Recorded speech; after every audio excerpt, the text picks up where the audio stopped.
be to the holy name of God. കർത്തരുடைய പരിശുദ്ധ നാമം മഹിമപ്പെടുവதாக. നമ്മുടെ ധ്യാനത്തിനായി തിമോഥെയോസിന്റെ 2-ാം ലേഖനം 2-ാം അധ്യായം 19-ാം വാക്യത്തിന്റെ ആദ്യ വാചകം മാത്രം വായിക്കും.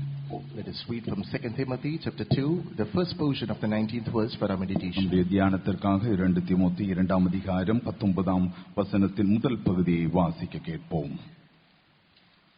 എങ്കിലും ദൈവത്തിന്റെ സ്ഥിരമായ അടിസ്ഥാനം നിലനിൽക്കുന്നു. ஆகிலும் தேவனுடைய உறுதியான அஸ்திவாரம் நிலைத்திருக்கிறது. Nevertheless, the foundation of God standeth sure. കാരാഗ്രഹത്തിലായിരിക്കുമ്പോൾ വിശുദ്ധ പൗലോസ് എഴുതിയതായ ഈ ലേഖനം ഇടയലേഖനം എന്നാണ് അറിയപ്പെടുന്നത്. This epistle that is written by St. Paul while he was beneath the bars is known as the pastoral epistle. சிறைச்சாலையில் இருக்கும் பொழுது பரிசுத்த பவுல் எழுதினதான இந்த நிருபம் ஒரு വിശേഷമാனതായി കാണപ്പെടുகிறது. പിന്മാറ്റവും ദുരുപദേശവും ദുരുപദേഷ്ടകന്മാരും ഇക്കാലത്ത് മാത്രമല്ല 1-ാം നൂറ്റാണ്ടിലും ഉണ്ടായിരുന്നുവെന്ന് ഈ അധ്യായത്തിൽ നിന്ന് മാത്രമായിട്ട് നമുക്ക് മനസ്സിലാക്കാൻ കഴിയും. Backsliding, retrograde state, erroneous doctrines, false prophets and false priests existed not just now but even in the first century. பின்மாற்றக்காரர்களும் துருபதேசம் பேசுகிறவர்களும் தவறான தீர்க்கதரிசிகளும் இந்த நாட்களில் மாத்திரமல்ல அந்த நாட்களிலும் காணப்பட்டார்கள் என்பதை இந்த நிருபம் வாசிக்கும் பொழுது நாம் புரிந்து கொள்கிறோம். സത്യം അനുസരിച്ച് ജീവിക്കാൻ കഴിയാതെ ചിലർ പിന്മാറിപ്പോയേക്കാം. Unable to live based on the truth, many may retrogress. സത്യത്തിനുപടി ജീവിക്ക முடியாமல் പലർ പിന്മാറി இருக்கலாம். ശുശ്രൂഷയിൽ തുടരാൻ കഴിയാതെ ചിലർ പിന്മാറിപ്പോവുകയും ഉപദേശത്തെ മാറ്റി സംസാരിക്കുന്നവരായി തീർന്നേക്കാം. Not able to sustain in the ministry, some might thwart the doctrine or even backtrack. ஊழியத்தில் நிலைத்திருக்க முடியாமல் ചിലർ പിന്മാറിപ്പോയി ഉപദേശങ്ങളെ മാറ്റി சொல்லுகிறவர்களாய் കാണപ്പെടலாம். എങ്കിലും ദൈവത്തിന്റെ ഉറപ്പുള്ള അടിസ്ഥാനം സ്ഥിരമായി നിലനിൽക്കുന്നു എന്ന് വിശുദ്ധ പൗലോസ് അടിവരയിട്ട് ഓർമ്മിപ്പിക്കുകയാണ്. However, St. Paul is underlining the statement with assurance. He says, the foundation of God standeth sure. என்றால் ஆகிலும் தேவனுடைய உறுதியான அஸ்திவாரம் நிலைத்திருக்கிறது என்று பரிசுத்த பவுல் அடிக்கோடிட்டு சொல்லுகிறார். ലൗകികമായി നോക്കിയാലും ആത്മീയമായി നോക്കിയാലും ദൈവം ചെയ്യുന്ന എല്ലാറ്റിനും ഒരു അടിസ്ഥാനമുണ്ട്. അത് ഉറപ്പുള്ളതാണ്, അത് മാറ്റമില്ലാത്തതാണ്. In the worldly angle as well as in the spiritual angle, we can understand that whatever God performs, that is sure, that has got a firm foundation. உலக பிரகாரமாகவும் ஆவிக்குரிய ஜீவியமாகவும் தேவன் செய்கிற எல்லா காரியத்துக்கும் ஒரு அஸ்திவாரம் இருக்கிறது, அது நிலைத்திருக்கிறது, ഉറുതിയായിരിக்கிறது. ഉദാഹരണമായി ഈ പ്രപഞ്ചത്തെ നാം നോക്കുമ്പോൾ ഈ പ്രപഞ്ചത്തെ ദൈവമാണ് സൃഷ്ടിച്ചത് എന്ന് നാം അറിയുന്നു. For example, turn your eyes to this particular universe and you can know that the creator is God. ஒரு உதாரணமாக இந்த பிரபஞ்சத்தை நாம் பார்க்கும் பொழுது இது தேவன் தான் சிருஷ்டித்தார் என்று நாம் காண்கிறோம். പ്രപഞ്ചം ഉണ്ടായിട്ട് കോടിക്കണക്കിന് വർഷങ്ങളായി എന്ന് ശാസ്ത്രജ്ഞന്മാരും ഇപ്പോൾ സമ്മതിക്കുകയാണ്. Even scientists do accept the fact that it's been millions of years since this universe came to formation. இந்த பிரபஞ்சம் உண்டாகி अनेक கோடி வருஷங்களாகி இருக்கிறது என்று விஞ்ஞானிகள் ஒத்துக்கொள்கிறார்கள். എങ്കിലും ദൈവം പ്രപഞ്ചത്തിന് ഇട്ടതായ അടിസ്ഥാനം കോടിക്കണക്കിന് വർഷങ്ങൾ കഴിഞ്ഞിട്ടും സ്ഥിരമായി നിലനിൽക്കുകയാണ്. However, the foundation that God laid for this particular earth, millions of years have passed by, yet it endures. என்றாலும் இந்த பிரபஞ்சத்துக்கு ஆண்டவர் போட்டதான அஸ்திபாரம் கோடான கோடி வருடங்கள் உருண்டோடினாலும் நிலைத்திருக்கிறது. ഈ പ്രപഞ്ചത്തിന്റെ സംവിധാനം, അതിന്റെ ക്രമം, ഇത് അണുവിട മാറിയിട്ടില്ല, മാറിയാൽ തന്നെ വലിയ ആപത്തുമാണ്. The system, the order, the workspace of this particular earth that hasn't altered even a bit, if it is altered, that's going to be in trouble. இந்த பிரபஞ்சத்துக்கு ஆண்டவர் இட்டதான அந்த அஸ்திவாரம், அந்த ஒழுங்குகள், அந்த கிரமங்கள் ஒரு அணு கூட மாறவில்லை. அது மாறினால் முழுவதும் மாற்றமாகிவிடும். സൂര്യൻ ഭൂമിയിൽ നിന്ന് 15 കോടി കിലോമീറ്റർ ദൂരെയാണ് നിലകൊള്ളുന്നത്. The sun is 15 crores kilometers far away from the earth. ഭൂമിയിലിருந்து സൂര്യൻ 15 കോടി ദൂരം കാണപ്പെടുகிறது. ദൈവം അളന്നു തിട്ടപ്പെടുത്തി ആ ഏകദേശ ദൂരത്തെ ക്രമപ്പെടുത്തിയിരിക്കുകയാണ്. God has estimated the measurement and he has set the approximate distance. இந்த தூரத்தை ஆண்டவர் அளந்து திட்டமிட்டிருக்கிறார். സൂര്യനും ഭൂമിയുള്ളതായ ആ അകലം ഒരല്പം കുറഞ്ഞാൽ ഭൂമിയുടെ ഊഷ്മാവ് കൂടുകയും ധ്രുവപ്രദേശത്തെ മഞ്ഞ് ഉരുകി ജലപ്രളയം ഉണ്ടാകുകയും ചെയ്യും. The distance between the earth and the sun, if that is minimized at least a bit, then the warm atmosphere in the earth shall increase and the iceberg shall melt. பூமிக்கும் சூரியனுக்கும் இருக்கிறதான அந்த அளவு குறையுமானால் சோ அதிகமான உஷ்ணம் நிமித்தமாக polar ரீஜன்ஸில் இருக்கிற அந்த பனிக்கட்டிகள் உருக ஆரம்பித்துவிடும். ഇനി അകലം അല്പം കൂടുന്നോത്തിരിക്കട്ടെ, ഈ ഭൂമിയുടെ ഊഷ്മാവ് വളരെ തണുക്കുകയും അത് നിമിത്തം ഭൂമി തണുത്ത് ഉറഞ്ഞ ഒരു മഞ്ഞുകെട്ടിയായി മാറും, മനുഷ്യവാസം യോഗ്യമല്ല. And if the distance is getting maximized, or if it is more lengthy, then the warm atmosphere of the earth shall become less and it will freeze. பூமியை விட்டு சூரியனுடைய இருக்கிறதான அளவு அதிகமாக ஆகுமானால் அது நிமித்தம் உண்டாகிறதான அனுபவம், இந்த சூடு குறைகிறதான பட்சத்தில் ഇതിന്റെ കുളിർ അധികമാகவும் എല്ലാം പനിക്കട്ടിയാகவும் ചെയ്യും. സമുദ്രത്തെ നാം ഈ ഭൂമി നോക്കുമ്പോൾ ഭൂമി 1/3 ഭാഗവും 1/2 ഭാഗം വെള്ളവുമാണ്. If we take a look at the atmosphere of the ocean, we can comprehend that 1/3 of the earth is filled with water. நாம் பூமியை கவனிக்கிறதான வேளையில் 3 பங்கு സമുദ്രവും 1 പങ്ക് നിലവുമായി இருக்கிறது. ശരി, മനുഷ്യന് പെരുകുന്നു, അവർ താമസിക്കാൻ സ്ഥലം വേണമെന്ന് കരുതി ഈ സമുദ്രത്തിന് വലിപ്പം അപ്പോൾ കൂടിയാലും കുറഞ്ഞാലും പ്രശ്നമാണ്. Suppose the population of human beings are on the rise and we are coming to an inference that they need more land to subsist. However, if you increase or decrease the amount of water on the earth, that's going to be a huge problem. மக்கள் தொகை பெருகிறது என்று நினைத்துக்கொண்டு தண்ணீரின் அளவை குறைத்தாலோ கூட்டினாலோ அதிலும் பிரச்சனைதான். സമുദ്രത്തിന്റെ വലിപ്പം പകുതി ആയാൽ നമുക്ക് 4/1 മഴയെ ലഭിക്കുകയുള്ളൂ. The expanse of the earth, it is half. We will only receive 1/4 of the rain that we receive now. സമുദ്രത്തിൻ അളവും പകുതിயாக കുറയുമാനാൽ 4/1 പങ്ക് മഴയെ നമുക്ക് കിട്ടും. സമുദ്രത്തിന്റെ അളവ് കൂടിയാൽ ഈർപ്പം വർദ്ധിക്കുകയും 4 ഇരട്ടി വർദ്ധിച്ച് ഈ ഭൂമി ചതുപ്പ് നിലമായി മാറും. And if it is happening otherwise, then again the cold atmosphere is going to rise and this earth is going to be a place filled with damp. இது சமுத்திரத்தின் நிலவரம் அது அதிகமாக செய்யுமானால் அதிகமாக കുളിരുണ്ടാകുന്നതിനാൽ നിലം ചതുപ്പ് നിലമായി മാറിവിടും. ഭൂമി അതിന്റെ സാങ്കല്പിക അച്ചുതണ്ടിൽ കറങ്ങുന്നു എന്നാണ് കണ്ടുപിടിച്ചിരിക്കുന്നത്. It has been found that the earth is revolving in its imaginary orbit. பூமியானது அதற்குடையதான நகர்க வேண்டியதான ஒழுங்கில் ஆர்பிட்டில் நகர்கிறது என்று தான் கண்டுபிடித்திருக்கிறார்கள். അത് കറങ്ങുന്ന സ്പീഡ് 10 കുറഞ്ഞാൽ പകലിന് 12 മണിക്കൂറിന് പകരം 240 മണിക്കൂർ ദൈർഘ്യമാകും. If the speed is getting reduced to 1/10 of how it's rotating and revolving now, again that's going to be in danger. இது சுற்றுகிறதான நேரம் 10 குறையுமானால் 24 மணி நேரத்துக்கு பதிலாக 240 மணி நேரம் உண்டாகும். സസ്യങ്ങൾ ചാമ്പലായി പോകും. All the flora and fauna shall be burnt to ashes. தாவரங்கள் முழுவதும் அழிந்து போகும். ചുരുക്കത്തിൽ ഈ പ്രപഞ്ചത്തിന് ദൈവം ഇട്ടിരിക്കുന്ന അടിസ്ഥാനം അണുവിടമാറാതെ കോടിക്കണക്കിന് വർഷങ്ങൾ അങ്ങനെ നിലനിൽക്കുകയാണ്. To cut it short, the foundation that the Lord has laid for this earth, it's not even getting altered a bit. It exists as it is for years together.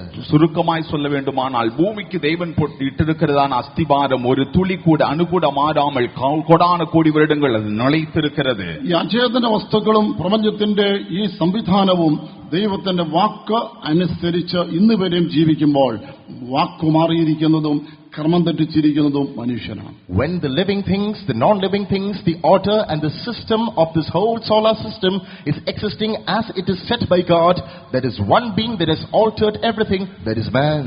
ஜீவனுள்ளதும் ஜீவன் இல்லாததுமாக தேவனால் சிருஷ்டிக்கப்பட்டதான சகலமும் அவருடைய அந்த வார்த்தையினால் உண்டாக்கப்பட்ட சகலமும் அவருடைய ஒழுங்கின் கிரமத்தின்படியாக இயங்கிக் கொண்டிருக்கும் பொழுது தேவனுடைய வார்த்தையில் இது மாறினதும் தவறினதும் எல்லாம் மனிதன் மாத்திரமே. പ്രപഞ്ചത്തിനിട്ടതായ അടിസ്ഥാനം മാറാതിരിക്കുമ്പോൾ മനുഷ്യൻ ജീവിക്കേണ്ടതിന് ദൈവം വച്ചിരിക്കുന്ന അടിസ്ഥാനം മനുഷ്യൻ തെറ്റിച്ചു. അതിന്റെ ഫലമായി ദുഃഖവും കഷ്ടവും വേദനയും രോഗവും ന്യായവിധിയും ഉണ്ടാവുകയാണ്. എന്നിട്ടും മനുഷ്യൻ തിരിച്ചറിയുന്നില്ല. The foundation of the universe that Lord has laid is existing so today. However, the foundation that God has laid for the life of man, that is completely altered as a consequence. Sickness, curse, troubles, dangers, accidents and penalties meeting, yet he's not realizing, he's not altering his course.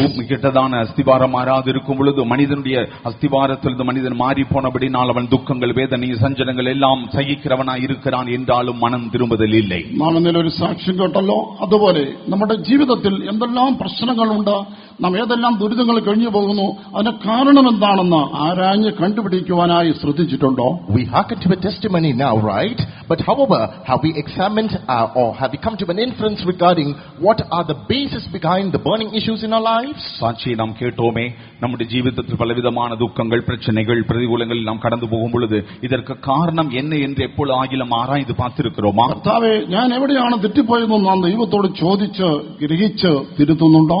Do we ask unto the Lord, Lord, where have I erred? And are we setting correct our deeds? தெய்வமே, நான் எந்த இடத்தில் தவறி போயிருக்கிறேன் என்று நாம் தேவனிடத்தில் கேட்டு நம்முடைய தவறுதல் என்று உணர்ந்து திருந்துகிறோமா? ദൈവമേ, ഞാൻ അങ്ങ് വിട്ട് ദൂരെ പോയിരിക്കുന്നു, ഞാൻ കാണാതെ പോയ ആടിനെ പോലെ ആയിരിക്കുന്നുവെന്ന് ഏറ്റു പറയാൻ കഴിയുന്നുവോ? Lord, I've gone too far away from you, and just like the lost sheep, are you able to make such a confession? ஆண்டவரே, உம்மை விட்டு நான் தூரமாய் கடந்து சென்றிருக்கிறேன், காணாது போன ஆட்டை போல் இருக்கிறேன் என்று அறிக்கை இடுகிறோமா? ഒരു വീട്ടിലെ ഒരു അപ്പന്റെ മകൻ നാട് വിട്ടുപോയി, കാണാതെയായി. The son of a father in a particular house, he left the home and he was no longer to be found. ஒரு வீட்டில் ஒரு தகப்பனுடைய மகன் அவன் ദൂരദേശத்துக்கு போனான், காணாமல் போனான். അവന് പിതാവ് ഒരു കേസ് രജിസ്റ്റർ ചെയ്തു, തന്റെ മകൻ കാണാതായിരിക്കുന്നു എന്നുള്ളതായ പരസ്യം കൊടുത്തു. അതിൽ ഒരു TV പരസ്യത്തിൽ ആ മകനോട് അപ്പൻ സ്വന്തം ശബ്ദത്തിൽ മകനെ നീ മടങ്ങി വരിക എന്ന ഒരു പരസ്യവും കൊടുത്തു. The father registered a case, a missing case for his own son, and he published lot of advertisements. Specifically in a TV ad, the father himself raises the request, son, return. தன் மகன் காணாமல் போனதான காரியத்தை குறித்து முறையிட்டு தகவல் கொடுத்தார். தன்னுடைய சொந்த சத்தத்தில் ஒரு TV விளம்பரத்தில் மகனே நீ திரும்பி வா என்கிறதான சத்தத்தையும் துணிக்க செய்தார். ഈ മകൻ ഏതോ ഒരിടത്ത് ഇരുന്നുകൊണ്ട് TV കണ്ടുകൊണ്ടിരിക്കുകയായിരുന്നു. Far away, this son was casually watching the TV. இந்த மகன் எங்கேயோ இருந்து இந்த TV കണ്ടുകൊണ്ടിരുந்தான். പ്രോഗ്രാമിനിടയിൽ ഒരു ചിത്രം നോക്കിയപ്പോൾ അത് അവന്റെ ചിത്രം തന്നെയാണ്. While he was watching the programs, here comes a picture, and he's surprised at himself. പ്രോഗ്രാമുക്കിടയിലെ ഒരു ഫോട്ടോ വരുகிறது, பார்த்தால் தன்னுடைய ஒரு ഫോട്ടോവായി இருந்தது. അതിൽ ഒരു ഓഡിയോ ശബ്ദവും മകനെ മടങ്ങി വരിക. And the audio behind the picture, my son, return. அதற்கு பின்னாக இருக்கிறதான ஒரு சத்தம் துணிக்கிறது, மகனே திரும்பி வா. അത് കണ്ട ഉടനെ അവൻ പറയുകയാണ്, അയ്യോ അത് ഞാൻ തന്നെയാണല്ലോ, എന്റെ അപ്പന്റെ ശബ്ദമാണല്ലോ, ഞാൻ മടങ്ങി പോകുന്നു എന്റെ വീട്ടിലേക്ക്. He being astonished, he exclaimed, oh, that's me, that's my father's voice, I shall return to my home. இதை கண்டவன் சொல்லுகிறான், இது நான் தானே, இந்த சத்தம் என் தகப்பனுடைய சத்தம் தானே, நான் திரும்பி போவேன். ഒരു വചന ശുശ്രൂഷയിലൂടെ, ഒരു പ്രവചനത്തിലൂടെ, ഒരു പാട്ടിന്റെ ശകലത്തിലൂടെ, എന്തെങ്കിലും മുഖാന്തരത്തിലൂടെ ദൈവം നാം എവിടെയിരിക്കുന്നുവെന്ന് മനസ്സിലാക്കി തരുമ്പോൾ ഏറ്റു പറയാം, ഒരു തീരുമാനത്തിലേക്ക് വരാം. Through the ministry of the word of God, through the lines of a song, through a prophecy, if the Lord is hinting us where we are, let's make up our mind to return to Him. தேவனுடைய செய்தியின் மூலமாக, பாட்டின் சத்தம் மூலமாக, தீர்க்க தரிசனத்தின் மூலமாக தேவன் நம்மிடத்தில் இடைப்படும் பொழுது உடன் தானே ஒப்பு கொடுத்து ஆண்டவரே திரும்பி வருகிறேன் என்று சொல்வோமாக. തെറ്റിപ്പോയി എന്ന് പറയുന്നത് ഞാൻ തന്നെയാണല്ലോ, കാണാതെ പോയി എന്ന് പറയുന്നത് എന്റെ കാര്യമാണല്ലോ, അതേ ദൈവത്തും ദൂരവേ പോയിരിക്കുന്നു പറയുന്നത് എന്റെ വിഷയമാണല്ലോ, ഇതാ ഞാൻ വരുന്നുവോ എന്റെ സ്വർഗീയ പിതാവേ എന്ന് നമുക്ക് നമ്മെ സമർപ്പിക്കാം. He says one has erred, that's me. He says one is missing, that's me. He says one has gone far off, that's me. Let's say unto the Lord, Lord, I apologize, here am I. தவறி போயிருக்கிறேன், காணாமல் போயிருக்கிறேன், தொலைந்து போயிருக்கிறேன் என்று சொல்லப்படுகிறது நான் தான் தவறு செய்தேன், கர்த்தாவே என்னை மன்னியும் என்று சொல்லி அந்த மனதுருக்கத்தோடு திரும்ப வருவோம். പിതൃതുല്യനും മാതൃതുല്യനായ ദൈവത്തിന്റെ ആ മൃദുസ്വരം കേട്ടുകൊണ്ട് മകനെ മകളെ നീ വരിക, ഞാൻ ഇന്ന് നിന്നെ സ്നേഹിക്കുന്നു, ഞാൻ നിന്നെ സ്വീകരിക്കാമെന്ന് പറയുന്നെങ്കിൽ എന്തുകൊണ്ട് തിരിച്ച് ദൈവത്തിങ്കിലേക്ക് ചെല്ലുവാൻ ഒരു തീരുമാനമെടുത്തുകൂടാ? If that mellifluous, loving voice of the fatherly and motherly Jesus is reverberating to you, son and daughter, come back to me, I'm ready to accept you, why not? Don't you return? தகப்பனை போல, தாயை போல அந்த சத்தம் நம்மை நோக்கி மகனே திரும்பி வா என்று கூப்பிடும் பொழுது, ஆண்டவரே இதோ உம்மிடம் நான் திரும்ப வருகிறேன் என்று சொல்லி ஏன் நாம் தீர்மானம் எடுக்க கூடாது? മുഴുവനും ദൈവത്തിന്റെ അടിസ്ഥാനത്തിൽ നിലനിൽക്കുമ്പോൾ മകനെ മകളെ നീ എത്രയോ അടിസ്ഥാനങ്ങൾ തെറ്റിച്ചിരിക്കുന്നു, നിനക്കൊന്ന് മടങ്ങി വരാമോ? When the whole universe is still standing firm in the foundation that is created by the Lord, you have heard from your foundation, son and daughter, why don't you make a homecoming? Akilandam முழுவதும் தேவனுடைய அஸ்திபாரத்தில் நிலைத்திருக்கும் பொழுது பல அஸ்திபாரங்களை தகர்த்து விட்ட அருமையான மகனே மகளே, ஏன் நீ ஆண்டவருடைய பக்கம் திரும்ப வரக்கூடாது? ഞാനാണ് നിന്റെ സൃഷ്ടാവ്, ഞാനാണ് നിന്നെ അമ്മയുടെ ഉരുവാക്കിയത്, നീ ജീവിക്കേണ്ടതിന് വഴിയുണ്ട്, നീ ആകേണ്ടതിന് ഒരു ലക്ഷ്യമുണ്ട്, വന്നാലും നമുക്ക് ഒരുമിച്ച് മുൻപോട്ട് പോകാം. I am your creator. I formed you in the womb of your mother, and I have the blueprint for the journey of your life. If you come back, we'll join our hands, carry on the plans and journey together. நான் தான் உன்னை சிருஷ்டித்தேன், தாயின் வயிற்றில் உருவாக்கினது நான் தான். நீ திரும்பி வருவாயானால் உன் ஜீவிக்க வேண்டியதான மார்க்கம் நமக்கு நான் வகுத்து வைத்திருக்கிறேன். நாம் ഒരുമിച്ച് பயணிப்போம். നീ തെറ്റിപ്പോയിരിക്കാം, പക്ഷേ ദൈവത്തിന്റെ അടിസ്ഥാനം, നിന്റെ ജീവിതത്തിലുള്ള അടിസ്ഥാനത്തിന് മാറ്റമില്ല. നിനക്കുള്ള ദൈവത്തിന്റെ പദ്ധതിക്കും ഉദ്ദേശ്യത്തിന് മാറ്റമില്ല. മടങ്ങി വരിക. True, perhaps you might have erred, you might have gone astray, but the plan of God regarding your life is still firm. Make up your mind to come back. நீ தவறி போயிருக்கலாம், ஆனால் தேவனுடைய அஸ்திவாரத்துக்கு மாற்றமில்லை. உன்னை குறித்த தேவனுடைய நோக்கம் திட்டம் மாறாததா இருக்கிறது. ശിക്ഷിക്കാനല്ല, ന്യായവിധിക്കാനല്ല, കുറ്റാരോപണങ്ങളാൽ നിന്നെ അപമാനിക്കാനല്ല, നിന്നെ സ്നേഹിച്ചുകൊണ്ട്, നിന്റെ നന്മയെ ആഗ്രഹിച്ചുകൊണ്ട് നീ മടങ്ങി വരുവാനായിട്ട് പിതാവ് നിന്നെ വിളിക്കുന്നു. No, not to chastise you, not to rebuke you, not to judge you according to your acts. However, the Father is calling you not to reproach you, but to give you the love and to fulfill the plan regarding your life. குற்றப்படுத்தும்படியாக, உன்னை குற்றவானாய் மாற்றும்படியாக, நியாய தீர்க்கும்படியாக அல்ல, உன்னை குறித்ததான தன்னுடைய நோக்கத்தை நிறைவேற்றும்படியாக ஆண்டவர் உன்னை திரும்பவுமாய் அழைக்கிறார். യേശു ക്രൂശിക്കപ്പെട്ടു, അവൻ മരിച്ചടക്കപ്പെട്ട് കഴിഞ്ഞപ്പോൾ എല്ലാം തീർന്നു എന്ന് കരുതി ശിഷ്യന്മാർ ഓരോരുത്തരായി പഴയ തൊഴിലിലേക്ക് പോയി. Jesus was crucified, he was buried, and the disciples assumed that the story is over and they went forward to their own professions. യേശു സിലുവയിൽ അറയപ്പെട്ടാർ, അടക്കം பண்ணப்பட்டார், എല്ലാം முடிந்தது என்று நினைத்து ശിഷ്യர்கள் തങ്ങളുടെ പഴയ തൊഴിലുக்கு திரும்பி சென்றார்கள். ഇതൊന്നും വേണ്ട, ഇനി യേശു മതി എന്ന് പറഞ്ഞ് എന്താ തീരുമാനിച്ചവര് ആ പഴയ വിലയും പഴയ പടകവുമായിട്ട് നിൽക്കുമ്പോൾ അവരെ കാത്ത് യേശു തീരത്തു നിന്നു. അവരെ കണ്ടപാടെ ഒരു വാക്കും പറയാതെ, ശിമോനെ നീ എന്നെ സ്നേഹിക്കുന്നോ, ഒരൊറ്റ ചോദ്യം ചോദിച്ചു. The very disciples who once swore to follow the Lord disowned everything that they had. Now Jesus is standing near their own boat, their own net, prepared to go back to their own professions. The Lord didn't say anything but just a word, Simon, do you love me? படகையும் வலையை விட்டுவிட்டு இது இனிமேல் தேவையில்லை என்று சொல்லி இயேசுவை பின்பற்றினவர்கள் இப்பொழுது வலையோடும் படகோடும் கடலிலே காணப்படும் பொழுது தீரத்திலே கடல் ஓரத்திலே கரையிலே நின்று கொண்டு அவர்களை ஏற்றுக்கொள்ளும்படியாக காத்து நின்றார். பேதுருவை நோக்கி, நீ என்னை நேசிக்கிறாயா என்று கேட்டார். തെറ്റുകളുടെയും വിശ്വാസത്യാഗത്തിന്റെയും കണക്കേറെ പറയാനുണ്ട്, കണക്ക് പറയുന്നില്ല. സ്നേഹം ദോഷം കണക്കിടുന്നില്ല, കണക്ക് സൂക്ഷിക്കുന്നില്ല. കേവലം ഒറ്റ ചോദ്യം, നീ ഇനി എന്നെ സ്നേഹിപ്പാൻ തയ്യാറാണോ? Lot of records of mistakes, lot of records of falling away from faith and love. However, the Lord is not piling up all those questions. Just one shot, Simon, are you prepared to love me now? குற்றங்கள் பாவங்களுடைய தொகையை அளந்து பேசுகிறதில்லை, அவைகளுடைய கணக்கு எடுக்கிறதில்லை. ஆனால் ஆண்டவர் கேட்கிற ஒரே வார்த்தை, பேதுருவே நீ என்னை நேசிக்கிறாயா? കഴിഞ്ഞ വർഷം, കഴിഞ്ഞ മാസം, കഴിഞ്ഞ ആഴ്ച, ഇന്നലെ എന്ത് സംഭവിച്ചു എന്നല്ല, ഇന്ന് നിന്റെ തീരുമാനം എന്ത്? ഒറ്റ ചോദ്യം. No, not what happened last year, last month, last week, not even yesterday, but today just a question. My son, will you give up your sin and love me? கடந்த வருடம், கடந்த மாசம், கடந்த வாரம், நேற்று நடந்தது என்ன என்று ஆண்டவர் கேட்கிறதில்லை. இன்றைக்கு நீ என்னை நேசிக்கிறாயா என்று கேட்கிறார். പ്രവാചകനായ യശയ്യാവിനെ പോലെയും വിശുദ്ധ പൗലോസിനെ പോലെയും അടിയനീത എന്ന ഒരു വാക്ക് നമുക്ക് പറയാമെങ്കിൽ അവൻ നമ്മുടെ അടിസ്ഥാനമിട്ട് പണിത് ഉയർത്തും. Like prophet Isaiah, like Saint Paul, if he can just pronounce a word, here am I, thy servant, he shall build us up upon the sure foundation yet again. ஏசாயா தீர்க்கதரிசி போலவும் பரிசுத்த பவுலை போலும் நாம் இதோ அடியேன் என்று ஒரே வார்த்தை சொல்வோமானால் மீண்டும் நம்முடைய அடிஸ்தானத்தை உறுதிப்படுத்தி நிலைப்படுத்துவார். പ്രിയമുള്ളവരെ, കുടുംബ ജീവിതത്തിന് ഒരു അടിസ്ഥാനമുണ്ട്. Beloved ones, family life has got a foundation. பிரியமானவர்களே, குடும்ப வாழ்க்கைக்கு ஒரு அஸ்திபாரம் இருக்கிறது. ഭർത്താവ് ഭാര്യയെ സ്നേഹിക്കുക, ഭാര്യ ഭർത്താവിനെ അനുസരിക്കുക. A husband should love his wife and the wife should obey her husband. புருஷன் மனைவியை நேசிக்க வேண்டும், மனைவி புருஷனுக்கு கீழ்ப்பட்டிருக்க வேண்டும். ഭാര്യ കീഴ്പ്പെട്ടിരിക്കണം, അനുസരിക്കണം എന്ന് പറയുമ്പോൾ തന്നെ ഭർത്താവിനോട് ചോദ്യം, അതിന് തോന്നത്തക്കവണ്ണം നീ അവളെ സ്നേഹിക്കുന്നുവോ? When it is said unto the wife that she should obey, she should subject, a question to the husband, do you love her accordingly? மனைவி புருஷனுக்கு கீழ்ப்பட்டிருக்க வேண்டும் என்று சொல்லும் பொழுதுதானே ஒரு கேள்வி எழும்புகிறது, அந்த வண்ணம் புருஷன் மனைவி நேசிக்கிறானா? എന്റെ ഭർത്താവിനെ സ്നേഹിക്കുന്നില്ല, കരുതുന്നില്ല, അതുകൊണ്ട് ഞാൻ വിരികയാണ് എന്ന് പറയുന്നു.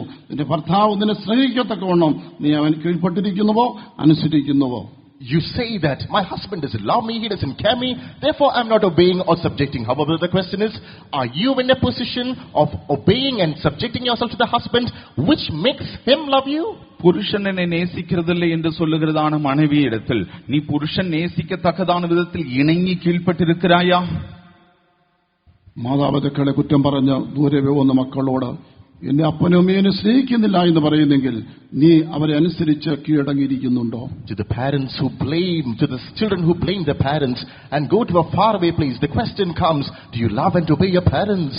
என்னுடைய பெற்றோர்கள் என்னை நேசிக்கிறதில்லை என்று சொல்லி அவர்களை விட்டு தூரமாய் போகிற பிள்ளையிடத்தில் ஒரு கேள்வி, அவர்கள் உங்களை நேசிக்கத்தக்கதான விதத்தில் நீங்கள் கீழ்ப்படைந்து അടങ്ങി இருக்கிறீர்களா? എന്റെ മക്കളെ അനുസരിക്കുന്നില്ല, ചേർന്ന് നിൽക്കുന്നില്ല, ശുശ്രൂഷിക്കുന്നില്ല എന്ന് പറയുമ്പോൾ അവർക്കത് തോന്നത്തക്കവണ്ണം അവരോടുള്ളതായ ബന്ധത്തിൽ ജീവിക്കുവാൻ, പെരുമാറുവാൻ മാതാവേ പിതാവേ നിനക്ക് കഴിഞ്ഞിട്ടുണ്ടോ? When you blame your children that they don't love you, they don't respect you, they don't honor you or obey you, I'm asking the parents over here, are you in a state of mind, in a frame of life in which you were loving your children and giving them everything so that they would love you back? பிள்ளைகள் எங்களுக்கு கீழ்ப்படுகிறதில்லை, எங்களை கவனிக்கிறதில்லை, எங்களை கருதுகிறதில்லை என்று குற்றப்படுத்துகிறதான பெற்றோரிடத்தில் அவர்கள் உங்களை நேசித்து உங்களை பராமரிக்கத்தக்கதான விதத்தில் உங்களுடைய நேசத்தையும் பாசத்தையும் அவர்களுக்கு காட்டுகிறீர்களா? കുടുംബജീവിതത്തിന്റെ അടിസ്ഥാനം തെറ്റിയെങ്കിൽ തിരുത്തണം. If the foundation of the family life is collapsed, you should rebuild it. குடும்ப ஜீவிதத்தின் அஸ்திவாரம் குலைந்திருந்தால் சீர்படுத்த வேண்டும். പാശ്ചാത്യ നാടുകളിൽ വിവാഹമോചനവും പുനർവിവാഹവും വസ്ത്രം മാറുന്നതുപോലെയായി തീർന്നിരിക്കുകയാണ്. In Western countries, divorce and getting married again is just like changing the garments. வெளிநாடுகளிலே விவாகரத்து என்று சொல்லுகிறது வஸ்திரத்தை மாற்றுகிறது போல இயல்பாய் இருக்கிறது. ഇക്കാലത്ത് പെന്തക്കോസ്ത് സഭകളിൽ പോലും പുനർവിവാഹം വർദ്ധിച്ചു വരികയാണ്. These days, even within the Pentecostal churches, getting married for the second time is on the rise. Pentecost சபைகள் கூட மறுமணம் இப்பொழுது இயல்பான ஒரு காரியமாய் விட்டது. ഇത് സംബന്ധിച്ച് മനോഹരമായൊരു ദൂത് പാസ്റ്റർ ടി ദിവസം എഴുതിയ ഒരു ബുക്കിലുണ്ട്. വിവാഹവും പുനർവിവാഹവും അത് എല്ലാ വിശ്വാസികളും കുടുംബസ്ഥർ എല്ലാവരും വായിക്കേണ്ടതാണ്.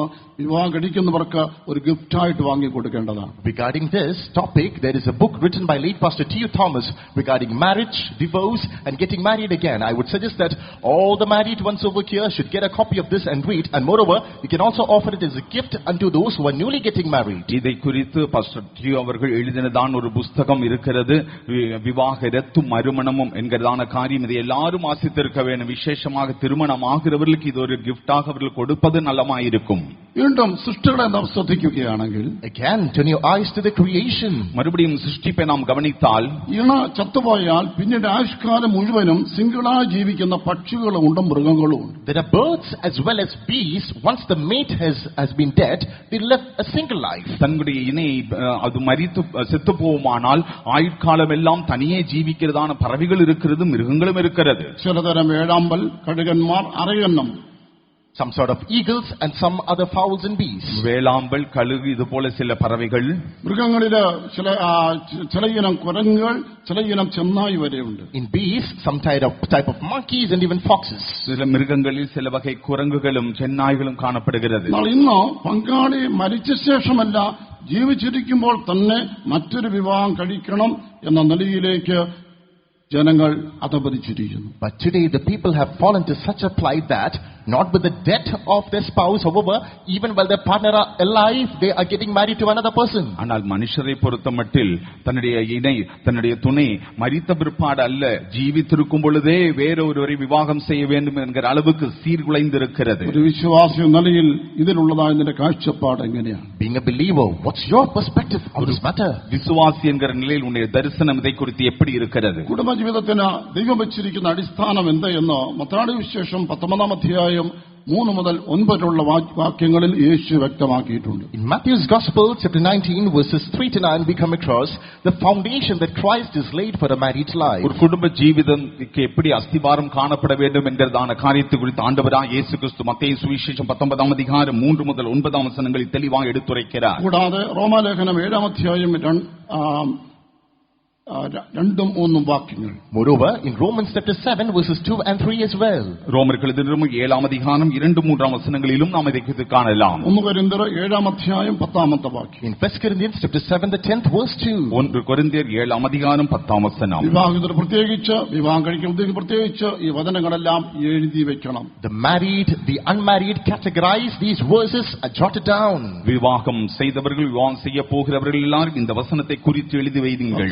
പുതിയൊരു സിയോനും ഒക്കെ ഇവിടെ വിട്ടിട്ടാണ് ഇവിടെ ജീവിക്കുമ്പോൾ സ്വർഗത്തിൽ പോകാൻ എങ്ങനെ ജീവിക്കണമെന്ന് ദൈവത്തിന്റെ അടിസ്ഥാനം മനസ്സിലാക്കി കുടുംബം ആ അടിസ്ഥാനത്തിന്മേൽ പണിതുയർത്തുന്നില്ലെങ്കിൽ ഈ സ്വപ്നം സാധ്യമാകുകയില്ല. Coming of the Lord, inheriting New Jerusalem, inheriting the glorious sign, all those are beyond the veil after your death. However, while you're breathing on this earth, you should have the basic laws on how to administer a marital life, or else your dreams will be shattered. സിയോണും യെരുസലേമും എല്ലാം കർത്തருடைய வருகைக்கு பின்பாக தான் அதற்கு முன்பாக பூமியில் ஜீவித்திருக்கும் பொழுதே நம்முடைய குடும்ப வாழ்க்கை எப்படி செய்ய வேண்டும் என்கிறதானதான முறைமைகளை சரியாய் படித்திருந்தால் மாத்திரம்தான் அவைகளில் செல்ல முடியும். இல்லாவிட்டால் அது வெறும் சொப்பனமாய் മോചനം പങ്കാളി ഉപേക്ഷിക്കൽ ദൈവം വെറുക്കുന്ന ഒരു കാര്യമാണ്. Divorce or leaving your partner is something that God hates. വിവാഹരത്ത് ഇണയെ നാം തള്ളിവിടുതൽ അത് ദേവൻ വെറുക്കുന്ന കാര്യം. ജീവിത പങ്കാളി ജീവിച്ചിരിക്കുമ്പോൾ, വിവാഹം കഴിച്ച വ്യക്തി ജീവിച്ചിരിക്കുമ്പോൾ മറ്റു വ്യക്തിയുടെ ജീവിതത്തെ കുടുംബജീവിതമായ വേദവസ്തവം വിവക്ഷിക്കുന്നില്ല. When your life partner who you are married with is alive, if you live with another person, the Bible doesn't adhere to that. ജീവിതത്തിൻ തുണை ജീവനോട് இருக்கும் பொழுதுதான் அவரை விட்டு விட்டு வேறொருவர் ஜீவிக்கிறது தேவன் வேதம் அதை അംഗീകരിக்கிறதில்லை. ക്രൈസ്തവനോ പെന്തക്കോസ്തുകാരനോ ആരുമായിക്കൊള്ളട്ടെ, ദൈവത്തിന്റെ സ്ഥിരമായ അടിസ്ഥാനം നിലനിൽക്കുന്നു. നീയും ഞാൻ തെറ്റിയാലും ദൈവത്തിന്റെ അടിസ്ഥാനത്തിന് മാറ്റമില്ല. Be it a Christian, non-Christian, Pentecostal, non-Pentecostal, the foundation of God is standing sure. I and you may waver, however, His foundation abides. கிறிஸ்தவனோ கிறிஸ்தவன் அல்லாதவனோ பெந்தெகோஸ்தேக்காரனோ இல்லாவிட்டாலும் நாம் தேவனுடைய அஸ்திபாரம் நிலைத்திருக்கிறது. நாம் அதை தவறினால் தேவனுடைய அஸ்திபாரத்தில் ஒரு மாற்றமும் இல்லை. இந்த വിവാഹ മോചനം നടത്തിയിട്ടും പുനർവിവാഹം നടത്തിയിട്ടും ഫാക്ട് മിനിസ്റ്റർ ചെയ്യാം, സഭ നടത്താം, പ്രസംഗിക്കാം, മീഡിയയിലെ നല്ലൊരു പ്രീച്ചറായിട്ട് മാറാം. ഇതാണ് ഇന്നത്തെ സ്ഥിതി. Today, after getting divorced, after getting married for the second time, you can preach all over the land, you can distribute tracts, you can publish your works and ministries in the social media. That is the custom of the land today. விவாகரத்து செய்தும் மறுமணம் செய்து கொண்ட பிற்பாடும் tracks ஊழியம் செய்கிறதோ, பிரசங்கம் செய்கிறதோ, medias மூலமாய் ministry செய்கிறதோ, இப்படி பல விதங்கள் ஊழியம் செய்து கொண்டிருக்கலாம். அது ஒரு விஷயம் இல்லாமல் காணப்படுகிறது. இந்த കുടുംബജീവിതത്തിന്റെ അടിസ്ഥാനം തെറ്റിക്കിടക്കുമ്പോൾ അനേകരുടെ ജീവിതത്തിന് അടിസ്ഥാനം പണിയാൻ പോകുന്നത് എത്ര വൈരുദ്ധ്യമാണ്. How paradoxical it is that your foundation of your family is shattered and you're busy building up someone else's foundation. உன்னுடைய குடும்ப வாழ்க்கை அஸ்திபாரம் தகர்ந்து கிடக்கும் பொழுது அநேகருடைய ஜீவிதத்தின் அஸ்திபாரம் போட போகிறது. எவ்வளவு ஒரு குறையான காரியம். ചോദിക്കും, എത്രയോ പ്രശ്നങ്ങൾ എങ്ങനെ ഒതുമിച്ച് പോകാൻ കഴിയത്തില്ല, പിന്നെ എന്ത് വേണം എന്നാണ് ചോദിക്കുന്നത്. Some are posing the question, Pastor, Boki is a problem, we're not able to pull through, what shall we do? அநேக பிரச்சனைகள் நாங்கள் சந்திக்கிறோம், எப்படி நாங்கள் முன்னேறி செல்கிறது என்று கேட்கிறார்கள். ഞാനൊന്ന് പറയട്ടെ, സ്വർഗത്തിൽ പോവുകയും ദൈവത്തോട് വസിക്കുകയും ചെയ്യണമെങ്കിൽ, let me tell you, for you to go to heaven and to dwell with the Lord, நீங்கள் பரலோகத்துக்கு சென்று தேவனோடு கூட வசிக்க வேண்டுமானால் സഹിച്ചും വിട്ടുവീഴ്ച ചെയ്തും വിവാഹമോചനം വേർപിരിയലും ഒഴിവാക്കുക. Suffer, get lenient, compromise and avoid divorce. சகிப்பது, விட்டு கொடுப்பது, சேர்ந்து ஜீவிப்பது, விவாகரத்தை மாற்றி நிறுத்துவது, இதுதான் அவசியம். സമാധാനം ജീവിപ്പാൻ ദൈവം നമ്മെ വിളിച്ചിരിക്കുന്നു. For the Lord is called us to live in peace. സമാധാനത്തിൽ ജീവിക്കുമ്പോൾ தேவன் நம்மை அழைத்திருக்கிறார். ഒരു ഭർത്താവ് വന്നോ, ഒരു ഭാര്യ ചെയ്തതായ തെറ്റും ഇനി അവളോട് പൊരുത്തപ്പെട്ടു പോകാൻ കഴിയില്ല എന്ന് എന്നോട് പറഞ്ഞു. A husband came to me and reported about the mistake done by his wife, and he said, no longer can I join and live with her. ஒரு புருஷன் வந்து சொன்னார், மனைவி செய்த தவறு என்னது, அவரோடு இனி என்னால் சேர்ந்து வாழ முடியாது என்று. ഞാൻ പറഞ്ഞു, നിങ്ങൾ അവൾ മാനസാന്തരപ്പെടുന്നെങ്കിൽ ക്ഷമിക്കില്ല എങ്കിൽ നിങ്ങൾ സ്വർഗ്ഗത്തിൽ പോകാൻ കഴിയില്ല. I said, if she repents, if you not repent to forgive her, you will not go to heaven. அவள் மனம் திரும்ப ஆறு பட்சத்தில் நீர் அவரை ஏற்றுக்கொள்ளாவிட்டால் நீங்கள் பரலோகத்துக்கு போக முடியாது என்று நான் சொன்னேன். ആ സ്ത്രീയെ കൂടെ വിളിച്ചു വരുത്തി ഒരു സംസാരിക്കുമ്പോൾ ആ ഭാര്യ മനസ്താവപ്പെട്ട് എനിക്ക് തെറ്റിപ്പോയി എന്ന് സമ്മതിച്ചു. And then I summoned that woman and I conversed with her. Finally she acknowledged, I am wrong. நான் அவர்களை கூப்பிட்டு நான் பேசின போது அவர் மனைவியானோ தன் குற்றத்தை ஒப்புக்கொண்டு മനസ്താവപ്പെട്ടാൽ அவர்கள் பிரச்சனை തീർന്നത്. മനസ്താവപ്പെട്ടു എന്ന് കണ്ടു കഴിഞ്ഞ ഉടനെ ഭർത്താവ് ക്ഷമിക്കുകയും രണ്ടായിട്ട് വന്നവരെ ഒന്നിച്ചൊരു വാഹനത്തിൽ വീട്ടിൽ പോവുകയും ചെയ്തു. The moment the husband saw that his wife has repented, those two people who came in two different cars, now they're going back together. മനസ്താവപ്പെട്ടാൽ എன்கிறதை പുരുഷൻ കണ്ടപொழுது இரண்டாய் വന്നവர்கள் ஒன்றாய் മാറ്റപ്പെട്ടാர்கள், സന്തോഷമായി തിരുവിനാர்கள். ഒരു ഭാര്യ പരാതിയായി വന്നു, എന്റെ ഭർത്താവിനെ വഴിവിട്ട ജീവിതം, എന്റെ കുടുംബക്കാരെല്ലാം അവനെ ഉപേക്ഷിക്കുവാൻ നിർബന്ധിക്കുന്നു, എന്ത് ചെയ്യണം? Another wife came to me and reported, my husband is a fornicator, is living wayward life, and all my relatives are advising me to get rid of him. What should I do? ஒரு மனைவியின் இடத்தில் வந்து புருஷனுடைய நடத்தை கெட்டதான வாழ்க்கை குறித்து சொல்லி உறவினர்கள் எல்லாரும் அவனை கைவிட சொல்லுகிறார்கள் என்றார். ഈ ഒരു വിശ്വാസിയല്ലാത്ത ഭർത്താവിനോട് ക്ഷമിക്കുക എന്ന് പറഞ്ഞു. I told her, you are a believer, your husband is an unbeliever, so forgive him. நீங்க ஒரு விசுவாசியா இருக்கிறாய், இந்த விசுவாசியா இருக்கிறதான் உன் புருஷனை மன்னிப்பாயாக என்று சொன்னேன். ക്ഷമിച്ച് അല്പം കാത്തിരുന്ന് പ്രാർത്ഥിച്ചപ്പോൾ രൂപാന്തരപ്പെടുത്തി അതേ ഭർത്താവ് ഭാര്യ ഉണ്ടാകുമെന്ന് എല്ലാ കുറ്റവും സമ്മതിച്ച് ഇനി ഒരു അവിശ്വാസ വരത്തിന് ഉടമ്പടി ചെയ്ത് സന്തോഷത്തോടെ കുടുംബമായി ജീവിക്കുകയാണ്. She forgave, she was patient, she tarried for a while, and finally the husband came back to her, acknowledged and confessed all his mistakes and said, I won't repeat it any longer, and he became a faithful husband. அவள் ஜெபத்தோடு கூட காத்திருந்தால் கொஞ்ச காலத்துக்கு முன்பாகவே புருஷன் மனம் திரும்புதலோடு அவரிடத்தில் திரும்ப வந்து மீண்டுமாக அவருடைய உடன்படிக்கையை புதுக்கினார்கள். இனி துரோகம் செய்ய மாட்டேன் என்று உத்தரவாதம் கொடுத்து அவர்கள் சேர்ந்து ஜீவித்தார்கள். ജീവിക്കുന്നവരെ, ദൈവം നിങ്ങളെ ഒന്നായി സമാധാനത്തിൽ ജീവിക്കാൻ വിളിക്കപ്പെട്ടിരിക്കുന്നു. ദൈവം നിങ്ങളെ യോജിപ്പിച്ചിരിക്കുന്നു, ഒന്നാക്കിയിരിക്കുന്നു.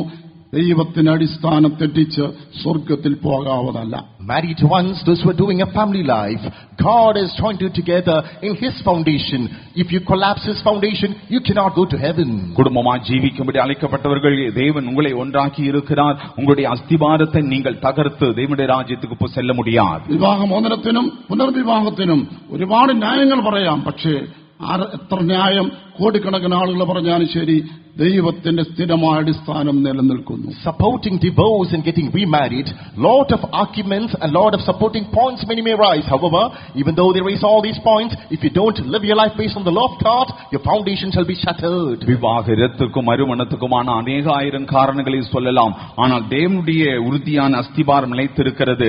இதை தகர்த்து கொண்டு தேவனுடைய ராஜ்யம் செல்ல முடியாது. നമ്മുടെ ആത്മീയ ജീവിതത്തിന് ഒരു അടിസ്ഥാനം ഉണ്ടായിരിക്കണം. In our spiritual life, we ought to have a foundation. ஆவிக்குரிய ஜீவியத்திற்கு ஒரு அஸ்திபாரம் தேவை. നമ്മൾ സദൃശവാക്യങ്ങൾ 10-ാം അധ്യായം 25-ാം വാക്യത്തിൽ വായിക്കുമ്പോൾ, in Proverbs 10:25 as we read, நீதிமொழிகள் 10:25 വാസിക്കും பொழுது, നീതിമാനോ സ്ഥിരമായ ശാശ്വതമായ അടിസ്ഥാനം ഉള്ളവൻ എന്ന് വായിക്കുകയാണ്. but the righteous is an everlasting foundation. நீதிமானோ நித்திய அஸ்திபாரம் உள்ளவன். അത് ഇളക്കം തട്ടാത്ത മാറ്റമില്ലാത്ത ഒരു ശരിയായ ആത്മീയ അടിസ്ഥാനം ഉണ്ടെങ്കിൽ മാത്രമേ ഈ ഒരു നീതിമാനും വിശുദ്ധനുമായി മാറാൻ കഴിയും. Only if you have an unshaking, unquavering spiritual foundation can you become just and spiritual. இலகாத அசையாத ஒரு அஸ்திபாரம் இருந்தால் மாத்திரம்தான் நீ ஒரு நீதிமானாய் ஒரு பரிசுத்தவானாய் காணப்பட முடியும். മത്തായി വിശേഷം 7-ാം അധ്യായത്തിൽ കർത്താവായ യേശു ഒരു ഉപമ അതിനെക്കുറിച്ച് പറയുന്നുണ്ട്. Matthew's Gospel chapter 7, Jesus cites a parable on this topic. மத்தேயு சுவிசேஷம் 7-ாம் அதிகாரத்தில் இதை குறித்து இயேசு ஒரு உவமை சொல்லுகிறார். പ്രകൃതിക്ഷോഭത്തെ അതിജീവിച്ച്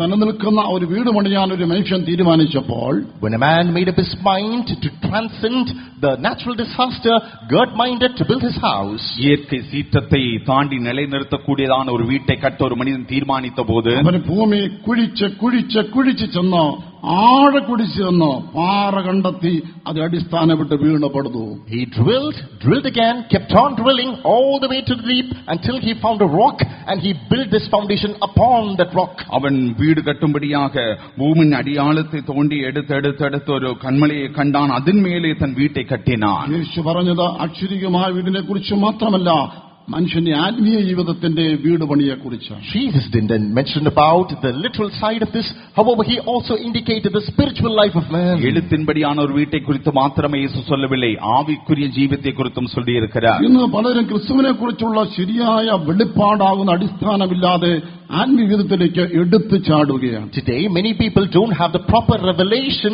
or the foundation of Christ, and they're barging into a phase of spirituality. இன்றைக்கும் கிறிஸ்துவை குறித்ததான சரியான ஒரு அறிவில்லாதபடிக்கு ஆவிக்குரிய ஜீவிதத்தில் எடுத்து குதிக்கிறார்கள். കരങ്ങൾ ഉയർത്തി ഞാൻ രക്ഷിക്കപ്പെട്ടിരിക്കുന്നു എന്ന് പറയുന്നു. Lifting up their hands, they say, "Oh, I'm saved." கரம் உயர்த்தி நான் ரட்சிக்கப்பட்டேன் சொல்லுகிறார்கள். ആരെങ്കിലും സ്നാനத்துக்கு പറഞ്ഞാൽ ഉടനെ സ്നാനപ്പെടാൻ തയ്യാറാകുന്നു. If somebody advises them get baptized, sure, I can. They baptize. யாராயில் ஞானஸ்நானம் எடுக்க சொன்னால் உடன் தன்னை ஒப்புக்கொள்ளுகிறார்கள். ഒരു നല്ല ഓർക്കസ്ട്രയും നല്ല ഒരു ബഹളമുള്ള ചരണമുള്ള ഓളമുള്ള നാടൻ ഭാഷയിൽ ഒരു ആരാധന കാണുമ്പോ ഇവിടെ അങ്ങ് കൂടിയേക്കാൻ തീരുമാനിക്കുകയാണ്. If they see a worship with fine orchestra, all the music and that ambience, they are thinking, oh, I can be part of this worship. നല്ല ഒളിയും ഇസൈയോട് കൂടിയതാണ്, ഒരു സംഗീതം നിറഞ്ഞതാണ് ഒരു ആരാധന കൂടത്തെ കണ്ടാൽ ഇതിൽ ചേർന്ന് കൊള്ള മുற்பടുகிறார்கள். ഇത് വളരെ ഗൗരവമായ കാര്യം. This is a serious matter. ഇത് മിகவும் ഗമനിക്ക വേണ്ടിയതാണ് ഒരു കാര്യം. പിന്നെ നിത്യതയെ തീരുമാനിക്കുന്ന ഒരു തീരുമാനം. This is a decision that determines your eternity. ഉன்னுடைய நித்தியத்தை தீர்மானிக்கிற காரியம். ഇത് വളരെ ആലോചിച്ചുറപ്പിച്ചെടുക്കേണ്ട തീരുമാനം. Think, ponder, ruminate and arrive to a conclusion. ആലോചിத்து നീ ഉறுதி എടുக்க വേണ്ടിയ കാര്യം. എങ്ങനെ ഞാൻ ഒരു പുതിയ സൃഷ്ടിയാകാം? How can I become a new creature? எப்படி நான் ஒரு புதிய சிருஷ்டியாய் மாறுவது? എങ്ങനെയുള്ള സ്നാനം എനിക്ക് എവിടെ എടുക്കാം? What kind of baptism, where can I take? எப்படிப்பட்ட ஸ்நானம் எங்கே எடுப்பது? നിത്യതയിൽ ഞാൻ കാണപ്പെടുവാൻ ഞാൻ എങ്ങനെയുള്ളൊരു കൂട്ടായ്മയിൽ ഒരു അംഗമായി ഇരിക്കണം? Which fellowship should I choose to be part in eternity? நித்தியத்தில் காணப்படும்படி எந்த ஐக்கியத்தில் நாம் பங்கு வகிக்க வேண்டும்? എന്നെ അതിനായി നടത്തുന്ന ശുശ്രൂഷകൻ എങ്ങനെയുള്ളവനായിരിക്കണം? What kind of a minister should be to lead me for that cause? அதற்காக என்னை நடத்துகிற ஊழியன் எப்படி இருக்க வேண்டும்? ഞാൻ ദിവസവും 3 നേരം ആഹാരം കഴിക്കുന്നെങ്കിൽ എന്റെ ആത്മാവിന് തക്ക ആഹാരം, അതിനെ വളർച്ചയ്ക്ക് ആഹാരം എവിടെ കിട്ടും? 2 times a meal if I have a day, where will I find the due spiritual food for my soul? 3 நேரம் எனக்கு ஆகாரம் புசிக்கிறவனாய் இருந்தால் என் ஆத்துமாவுக்கு தேவையான ஆகாரம் கிடைப்பது எங்கே? ഏറ്റവും പ്രധാനമായി ക്രിസ്തുവുമായിട്ട് ഞാൻ എങ്ങനെയൊരു ബന്ധത്തിൽ മുൻപോട്ട് പോകണം? And the most significant of it all, on what kind of a relationship should I progress with my Christ? மிகவும் முக்கியமான காரியம் கிறிஸ்துவோடு கூட தான் இருக்கிறதான் என்னுடைய ஐக்கியம் எவ்விதத்தில் முன்னேறி செல்ல வேண்டும்? നീ ആഴ കുഴിക്കണം. You should dig, drill deep. நீ ஆழமாய் தோண்ட வேண்டும். വീണ്ടും ആഴത്തിലേക്ക് നീ പോകണം. Dig deeper, go down. ആളുങ്ങൾക്ക് നീ செல்ல ആ வேண்டும். പാറ, ഉറച്ച പാറയെ കണ്ടെത്തുന്നവരെ നിന്റെ കുഴിപ്പ് നിർത്തരുത്. Till you find the firm rock, don't abstain from digging. உறுதியான கண்மலையை கண்டுபிடிக்கும் வரைக்கும் நீ ஆழமாய் தோண்டிக் கொண்டிருக்க ഈ வேண்டும். ആ ക്രിസ്തുവിനെ കണ്ടെത്തി ആ ക്രിസ്തുവിനെ കുറിച്ചുള്ള വെളിപ്പാടിൽ ആത്മീയ ജീവിതത്തിന്റെ പണി തുടങ്ങണം. You should find that Christ, with the revelation of that Christ, embark your construction of the spiritual field. கிறிஸ்துவை கண்டுகொண்டு அவரை குறித்ததான வெளிப்படுத்தலில் உன் ஜீவியத்தை ஆவிக்குரிய ஜீவியத்தை தொடங்க வேண்டும். നമ്മൾ അനേക ആളുകൾ മറ്റനേക അറിവുകൾ നേടുന്നുണ്ട്, അത് PhD എടുക്കുന്നുണ്ട്, പക്ഷേ ക്രിസ്തുവിനെ കുറിച്ചുള്ള അറിവ് പരിമിതമാണ്. Many of us try to be sagacious. We win many degrees including PhD. However, our knowledge of Christ is too little. பலவிதமான அறிவுகளை அநேகர் பெற்றுக் கொள்ளுகிறார்கள், பல ஆராய்ச்சி செய்கிறார்கள், கிறிஸ்துவை குறித்ததான வெளிப்படுத்தலோ இல்லாமல் இருக்கிறார்கள். ദൈവമക്കളെ, സെക്കുലർ വിദ്യാഭ്യാസമല്ല ആത്മീയ ജീവിതത്തിന്റെ യോഗ്യത. Dear people of God, mere education is not a qualification for spirituality. படிப்பல்ல ஆவிக்குரிய ஜீவியத்தின் தகுதி என்று சொல்லுகிறது. വേദപുസ്തകം വായിച്ചറിഞ്ഞുകൂടാത്ത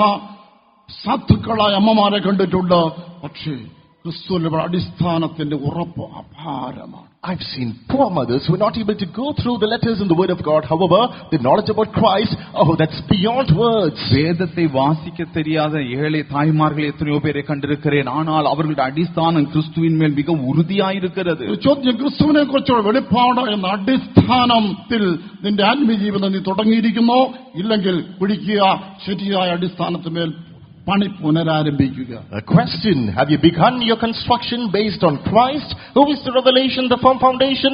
If not, embark your building once again. ஒரு கேள்வி, கிறிஸ்துவின் குறித்ததான வெளிப்படுத்தலில் நீங்கள் உங்களுடைய வீட்டை கட்டி அடிஸ்தானம் விட்டிருக்கிறீர்களா? இல்லாவிட்டால் ஆழமாய் குழி தோண்டி கண்மலையை കണ്ടുപിടിயுங்கள். ഫിലിപ്പിയ ലേഖനം 3:10 പൗലോസ് ഇങ്ങനെ പറയുകയാണ്, ക്രിസ്തുവിനെ അറിയേണ്ടതിന് ഞാൻ സകലവും ഉപേക്ഷിച്ച ചവറ എന്ന് എണ്ണുന്നു. In Philippians 3:10, St. Paul is saying that I may know and win Christ, I count everything else as trash and dung. பிலிப்பியர் 3:8 பரிசுத்த பவுல் சொல்கிறார், இயேசு கிறிஸ்துவை அறிகிற அறிவின் மேன்மைக்காய் எல்லாவற்றையும் நஷ்டம் என்று எண்ணிக்கொண்டிருக்கிறேன்.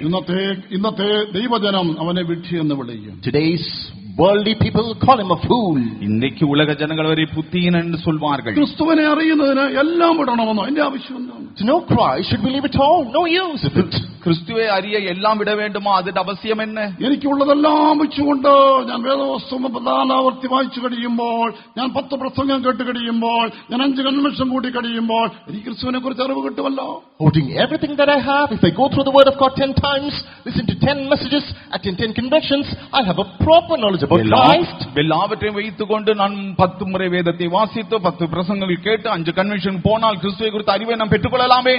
ഇതെങ്ങനെ നിങ്ങളോട് പറഞ്ഞ് ഫലിപ്പിക്കണമെന്ന് എനിക്ക് അറിഞ്ഞുകൂടാ. അവൻ പറയുകയാണ്, ക്രിസ്തുവിനെ അറിയാൻ വേണ്ടി ഞാൻ ആഗ്രഹിച്ചപ്പോൾ ഞാൻ ഓരോന്ന് വിടാൻ തുടങ്ങി. വിട്ട് വിട്ട് വിട്ട് ഞാൻ സകലവും വിട്ടിട്ട് ഈ ഭൂമിയിൽ ക്രിസ്തുവിന്റെ ബാക്കി മുഴുവനും വെറും ചവറോ എന്ന് ഞാൻ എണ്ണിയിരിക്കുന്നു. I don't know how to tutor you or convince you this topic properly. However, observe St. Paul.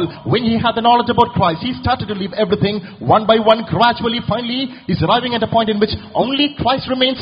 Everything else he is abnegated, counted as dung. இது எப்படி நான் உங்களுக்கு சொல்லி புரிய வைக்க வேண்டும் என்று எனக்கும் தெரியவில்லை. ஆனால் அவர் சொல்லுகிறார், கிறிஸ்துவை அறிகிற அறிவு நான் ஒன்றாய் பெற்றுக்கொள்ள ஒவ்வொன்றாய் விட்டு விட்டு விட்டு எல்லாவற்றையும் விட்டு குப்பையாக எண்ணுகிறேன். ക്രിസ്തുവിനെ അറിഞ്ഞപ്പോൾ വിട്ടു, പിന്നെ വിട്ടുകൊണ്ടേയിരുന്നു. ഏറ്റവും ഒടുവിൽ ഒന്നും വേണ്ട, ക്രിസ്തു മാത്രം മതി എന്ന ചിന്തയിലേക്ക് വന്നു. The day I met Jesus, I left some, and then I embarked that process of leaving things continuously. Finally, the day came in which I left it all. Only Christ remains. கிறிஸ்துவை அறியும் பொழுது நான் விட்டேன், இப்படி அறிய ஒவ்வொன்றாய் விட்டேன், கடைசியா எல்லாம் விட்டேன். இப்பொழுது கிறிஸ்து மாத்திரம் போதும் என்று இருக்கிறேன். ക്രിസ്തുവിനെ പിൻപറ്റാൻ തീരുമാനിക്കുന്നത് നല്ലത് തന്നെ. It is good that you make up your mind to follow Jesus. கிறிஸ்துவை பின்பற்ற தீர்மானிக்கிறது நல்லதுதான். നിമജ്ജന സ്നാനം ശരി തന്നെ. Immersing water baptism is true. முழுக்கல் ஸ்நானம் நல்லதுதான். ആത്മാവിൽ ആരാധനയും ഒരു കൂട്ടായ്മയും ആവശ്യം തന്നെ. Worshipping the Spirit and the fellowship is needed. ஆவியின் ஆராதனை அது நல்லதுதான். പക്ഷേ ക്രിസ്തുവിനെ കുറിച്ചുള്ള വെളിപ്പാടിന്റെ ശരിയായ അടിസ്ഥാനത്തിൽ തന്നെയായിരിക്കുന്നുവോ ആത്മീയ ജീവിതം തുടങ്ങിയിരിക്കുന്നു. But have you commenced your spiritual life in the proper foundation of the revelation of Christ? ஆனால் கிறிஸ்துவை குறித்ததான சரியான வெளிப்படுத்தல் தான் அஸ்திவாரம் போட்டிருக்கிறாயா? വിടുന്തോറും അവനെ കുറിച്ചുള്ള അറിവ് നമ്മൾ വർദ്ധിച്ചു വർദ്ധിച്ചു. As you leave more and more, so does this knowledge increase more and more in us. அவருக்காய் எல்லாம் விட விட அவரை குறித்ததான அறிவு நமக்குள் பெருகி பெருகி வரும். നമുക്ക് അറിവുണ്ടെങ്കിലും അറിവില്ലെങ്കിലും നമ്മുടെ ആത്മീയ ജീവിതം അത് ഒരു സാധാരണമായിരുന്നാലും ശരി, ദൈവത്തിന്റെ ഉറപ്പുള്ള അടിസ്ഥാനം സ്ഥിരമായി നിലനിൽക്കുന്നു. We might be knowledgeable, we might be ignorant, our spiritual life might be extraordinary or even natural and common. However, the foundation of God, oh, it endures. நமக்கு அறிவு இருக்கலாம், அறிவில்லாமல் இருக்கலாம், ஆவிக்குரிய ஜீவிதத்தில் உயர்ந்த தாழ்ந்தோ இருக்கலாம். ஆனால் ஆண்டவருடைய அடிஸ்தானம் அஸ்திபாரம் உறுதியாய் நிலைத்திருக்கிறது. സ്വർഗ്ഗം ഇങ്ങനെ ഒരു പ്രസ്താവന നടത്തിയിരിക്കുന്നത്, ഞാൻ ഉറപ്പുള്ളതും ശോധന ചെയ്തതുമായ ഒരു വിലയേറിയ മൂല അടിസ്ഥാനക്കല്ല സിയോനിട്ടിരിക്കുന്നു, നീ പണിയുന്നെങ്കിൽ അതിന്മേൽ പണിതുകൊള്ളുക. Out comes the statement from the chambers of heaven, behold, I have laid in Zion a firm tried stone, which is a firm foundation. If you want to build a house, build it on that rock. பரலோகத்திலிருந்து இப்படி ஒரு அறிவிப்பு வந்திருக்கிறது. திட அஸ்திவாரமான விலையேற பெற்றதான ஒரு மூலைக்கல்லை சியோனில் வைத்திருக்கிறேன், விசுவாசிக்கிறவன் பதறான். അടുത്തത് എബ്രായർക്കെഴുതിയ ലേഖനം 6-ാം അധ്യായം 1 മുതലുള്ള വചനങ്ങൾ വായിക്കുമ്പോൾ, Father, in Hebrews chapter 6 verses 1 onwards, എബ്രായർക്കെഴുതിയ Nirupam 6-ാം അധികാരം 1 മുതൽ കൊണ്ടുള്ള വചനങ്ങളെ വായിക്കുമ്പോൾ ഉപദേശങ്ങളുടെ അടിസ്ഥാനത്തെക്കുറിച്ച് വിവരിക്കുകയാണ്. it is elaborated about the foundation of the doctrines. ഉപദേശங்களின் അസ്തിവാരത്തെ குறித்து വിവരിക്കപ്പെടുகிறது. ഒന്ന് വായിക്കാം. Shall we go through? അതുകൊണ്ട് നിർജീവ പ്രവർത്തികളെക്കുറിച്ചുള്ള മാനസാന്തരം, ദൈവത്തിങ്കലെ വിശ്വാസം, സ്നാനങ്ങളെക്കുറിച്ചുള്ള ഉപദേശം, കൈവെപ്പ്, മരിച്ചവരുടെ പുനരുദ്ധാനം, നിത്യശിക്ഷാവിധി എന്നിങ്ങനെയുള്ള അടിസ്ഥാനം പിന്നെയും ഇടാതെ നാം ക്രിസ്തുവിനെ കുറിച്ചുള്ള ആദ്യ വചനം വിട്ട് പരിജ്ഞാന പ്രവൃത്തി പ്രാപിപ്പാൻ ശ്രമിക്കുക. ഇവിടെ 6 കാര്യങ്ങൾ പറഞ്ഞിട്ട് 7-ാമത്തേതിലേക്ക് പൂർണ്ണതയിലേക്ക് പോകാവുന്ന ആഹ്വാനം കാണുകയാണ്. Here it's listed about 6 things, and finally the 7th, it's invited, let's go to perfection. இங்கு 6 காரியங்களை அஸ்திபாரமாய் சொல்லிவிட்டு 7ஆவதாய் பூர்ணராகும்படி கடந்து போவோம் என்று வாசிக்கிறோம். അവയിൽ എല്ലാത്തിലൂടെ ഇപ്പൊ കടന്നു പോകുന്നില്ല, ചിലത് മാത്രം നമുക്കൊന്ന് ചിന്തിക്കാം. We can't cover the whole thing, let's pick some of them. எல்லாவற்றையும் சொல்லுகிறதில்லை, சிலவற்றை சிந்திப்போம். ഒന്ന് മാനസാന്തരം. Starting with repentance. முதலாவது மனம் திரும்புதல். മാനസാന്തരത്തിൽ ഉദ്ദേശിക്കുന്ന അടിസ്ഥാനം എന്താണ്? What is the foundation that is required for repentance? மனம் திரும்புதலுக்கு வேண்டியதான அஸ்திபாரம் என்ன? ക്രൂശിനെ ദർശിച്ച് പുതു സൃഷ്ടിയായി തീരുക എന്നതാണ്. Behold the cross, become a new creature. சிலுவையை தரிசனம் செய், புது சிருஷ்டியாய் மாற்றப்படு. മാനസാന്തരപ്പെട്ടു, രക്ഷിക്കപ്പെട്ടു എന്ന് പറയുന്നതായ പലർക്കും ഇന്നും ക്രൂശിന്റെ ദർശനം ലഭിച്ചിട്ടില്ല. Many people who claim that I have repented, I'm saved, they lack a vision of the cross. மனம் திரும்பினேன், ரட்சிக்கப்பட்டேன் என்று சொல்லுகிற அநேகருக்கும் இன்றைக்கு சிலுவையின் தரிசனம் கிடைக்காமல் இருக்கிறார். മാനസാന്തരം എന്ന് പറയുന്ന ആ ഒരു സംഗതി ഉണ്ടാകുന്നതിന് നമ്മൾ ഉദ്ദേശിക്കുന്ന മാനസാന്തരത്തിന് ക്രൂശിനെ കാണാതെയും മാനസാന്തരം ഉണ്ടാകാം. For that process of repentance that we have knowledge of, without seeing the cross also we can have that experience. இந்த மனம் திரும்புதல் என்று சொல்லுகிற காரியம் இருக்கிறதே, நம்ம நினைக்கிற மனம் திரும்புதல், அதில் சிலுவையை காணாமலே மனம் திரும்ப முடியும். ഒരു വലിയ ആപത്തിൽപ്പെട്ടു, രക്ഷപ്പെടാൻ വഴിയില്ല, ഉടനെ മാനസാന്തരപ്പെട്ടു. I'm caught in a huge danger, there seems to be no way of escape. Oh, I've repented now. பெரிய ஆபத்தில் சிக்கிக்கொண்டேன், அது தப்பிக்கொள்ள மார்க்கமில்லை, உடனே நான் மனம் திரும்பினேன். വലിയ കടത്തലുകൾ പോട്ടു, അത് രക്ഷപ്പെടാൻ വഴിയില്ല, വിഷമിക്കുമ്പോൾ ഒരു മാനസാന്തരം. Bankruptcy that can never be cleared and finally a way emerges to be saved, and then I'm repented. கட்ட முடியாத பெரிய கடன் தொகையில கஷ்டப்படுகிறேன், நெருக்கப்பட்டேன், உடனே அதற்காக ஒரு மனம் திரும்புதல். സൗഖ്യമാകാത്ത രോഗം ഡോക്ടർമാർ കൈവിട്ടു, ഉടനെ ഒരു മാനസാന്തരം. Chronic diseases that cannot be cured, the doctors have all left us alone. However, now we repent. வைத்தியர்களால் கைவிடப்பட்டதான வியாதியில் அகப்பட்டேன், உடனே ஒரு மனம் திரும்புதல். ഒരു കണ്ണുനീരും ഒരു വിഷമവും പാപങ്ങളെ ഏറ്റുപറച്ചിലും ഒക്കെ ഒന്ന് വരികയാണ്. A sudden sigh, sudden tears, sudden confession of sins, all these follows. കണ്ണീർ, ദുഃഖം, ഒരു അറിക്കയിടുതൽ എല്ലാം വരുகிறது. പക്ഷേ മാനസാന്തരം എന്നുള്ള ഉദ്ദേശിക്കുന്നത് ജീവിതത്തിന്റെ സമസ്ത മേഖലകളിലും സമൂലമായ പരിവർത്തനം എന്നാണ്. Repentance can be defined as complete reformation in all the phases and stages of your life. ஆனால் இந்த மனம் திரும்புதல் என்று சொல்லுகிறது ജീവിതத்தின் எல்லா துறைகளிலும் സമൂലമായി முற்றிலுமாய் வர வேண்டிய ஒரு மாற்றம். തികച്ചും പുതു സൃഷ്ടിയായി തീരുക. Becoming a complete new creature. മുഴുവതുമാകவே ഒരു പുതിയ സൃഷ്ടിയായി മാറ്റപ്പെടുகிறது. ക്രൂശിനെ കാണാതെയും ക്രൂശിക്കപ്പെട്ട ക്രിസ്തുവിനെ കാണാതെയും സംഭവിക്കുകയില്ല.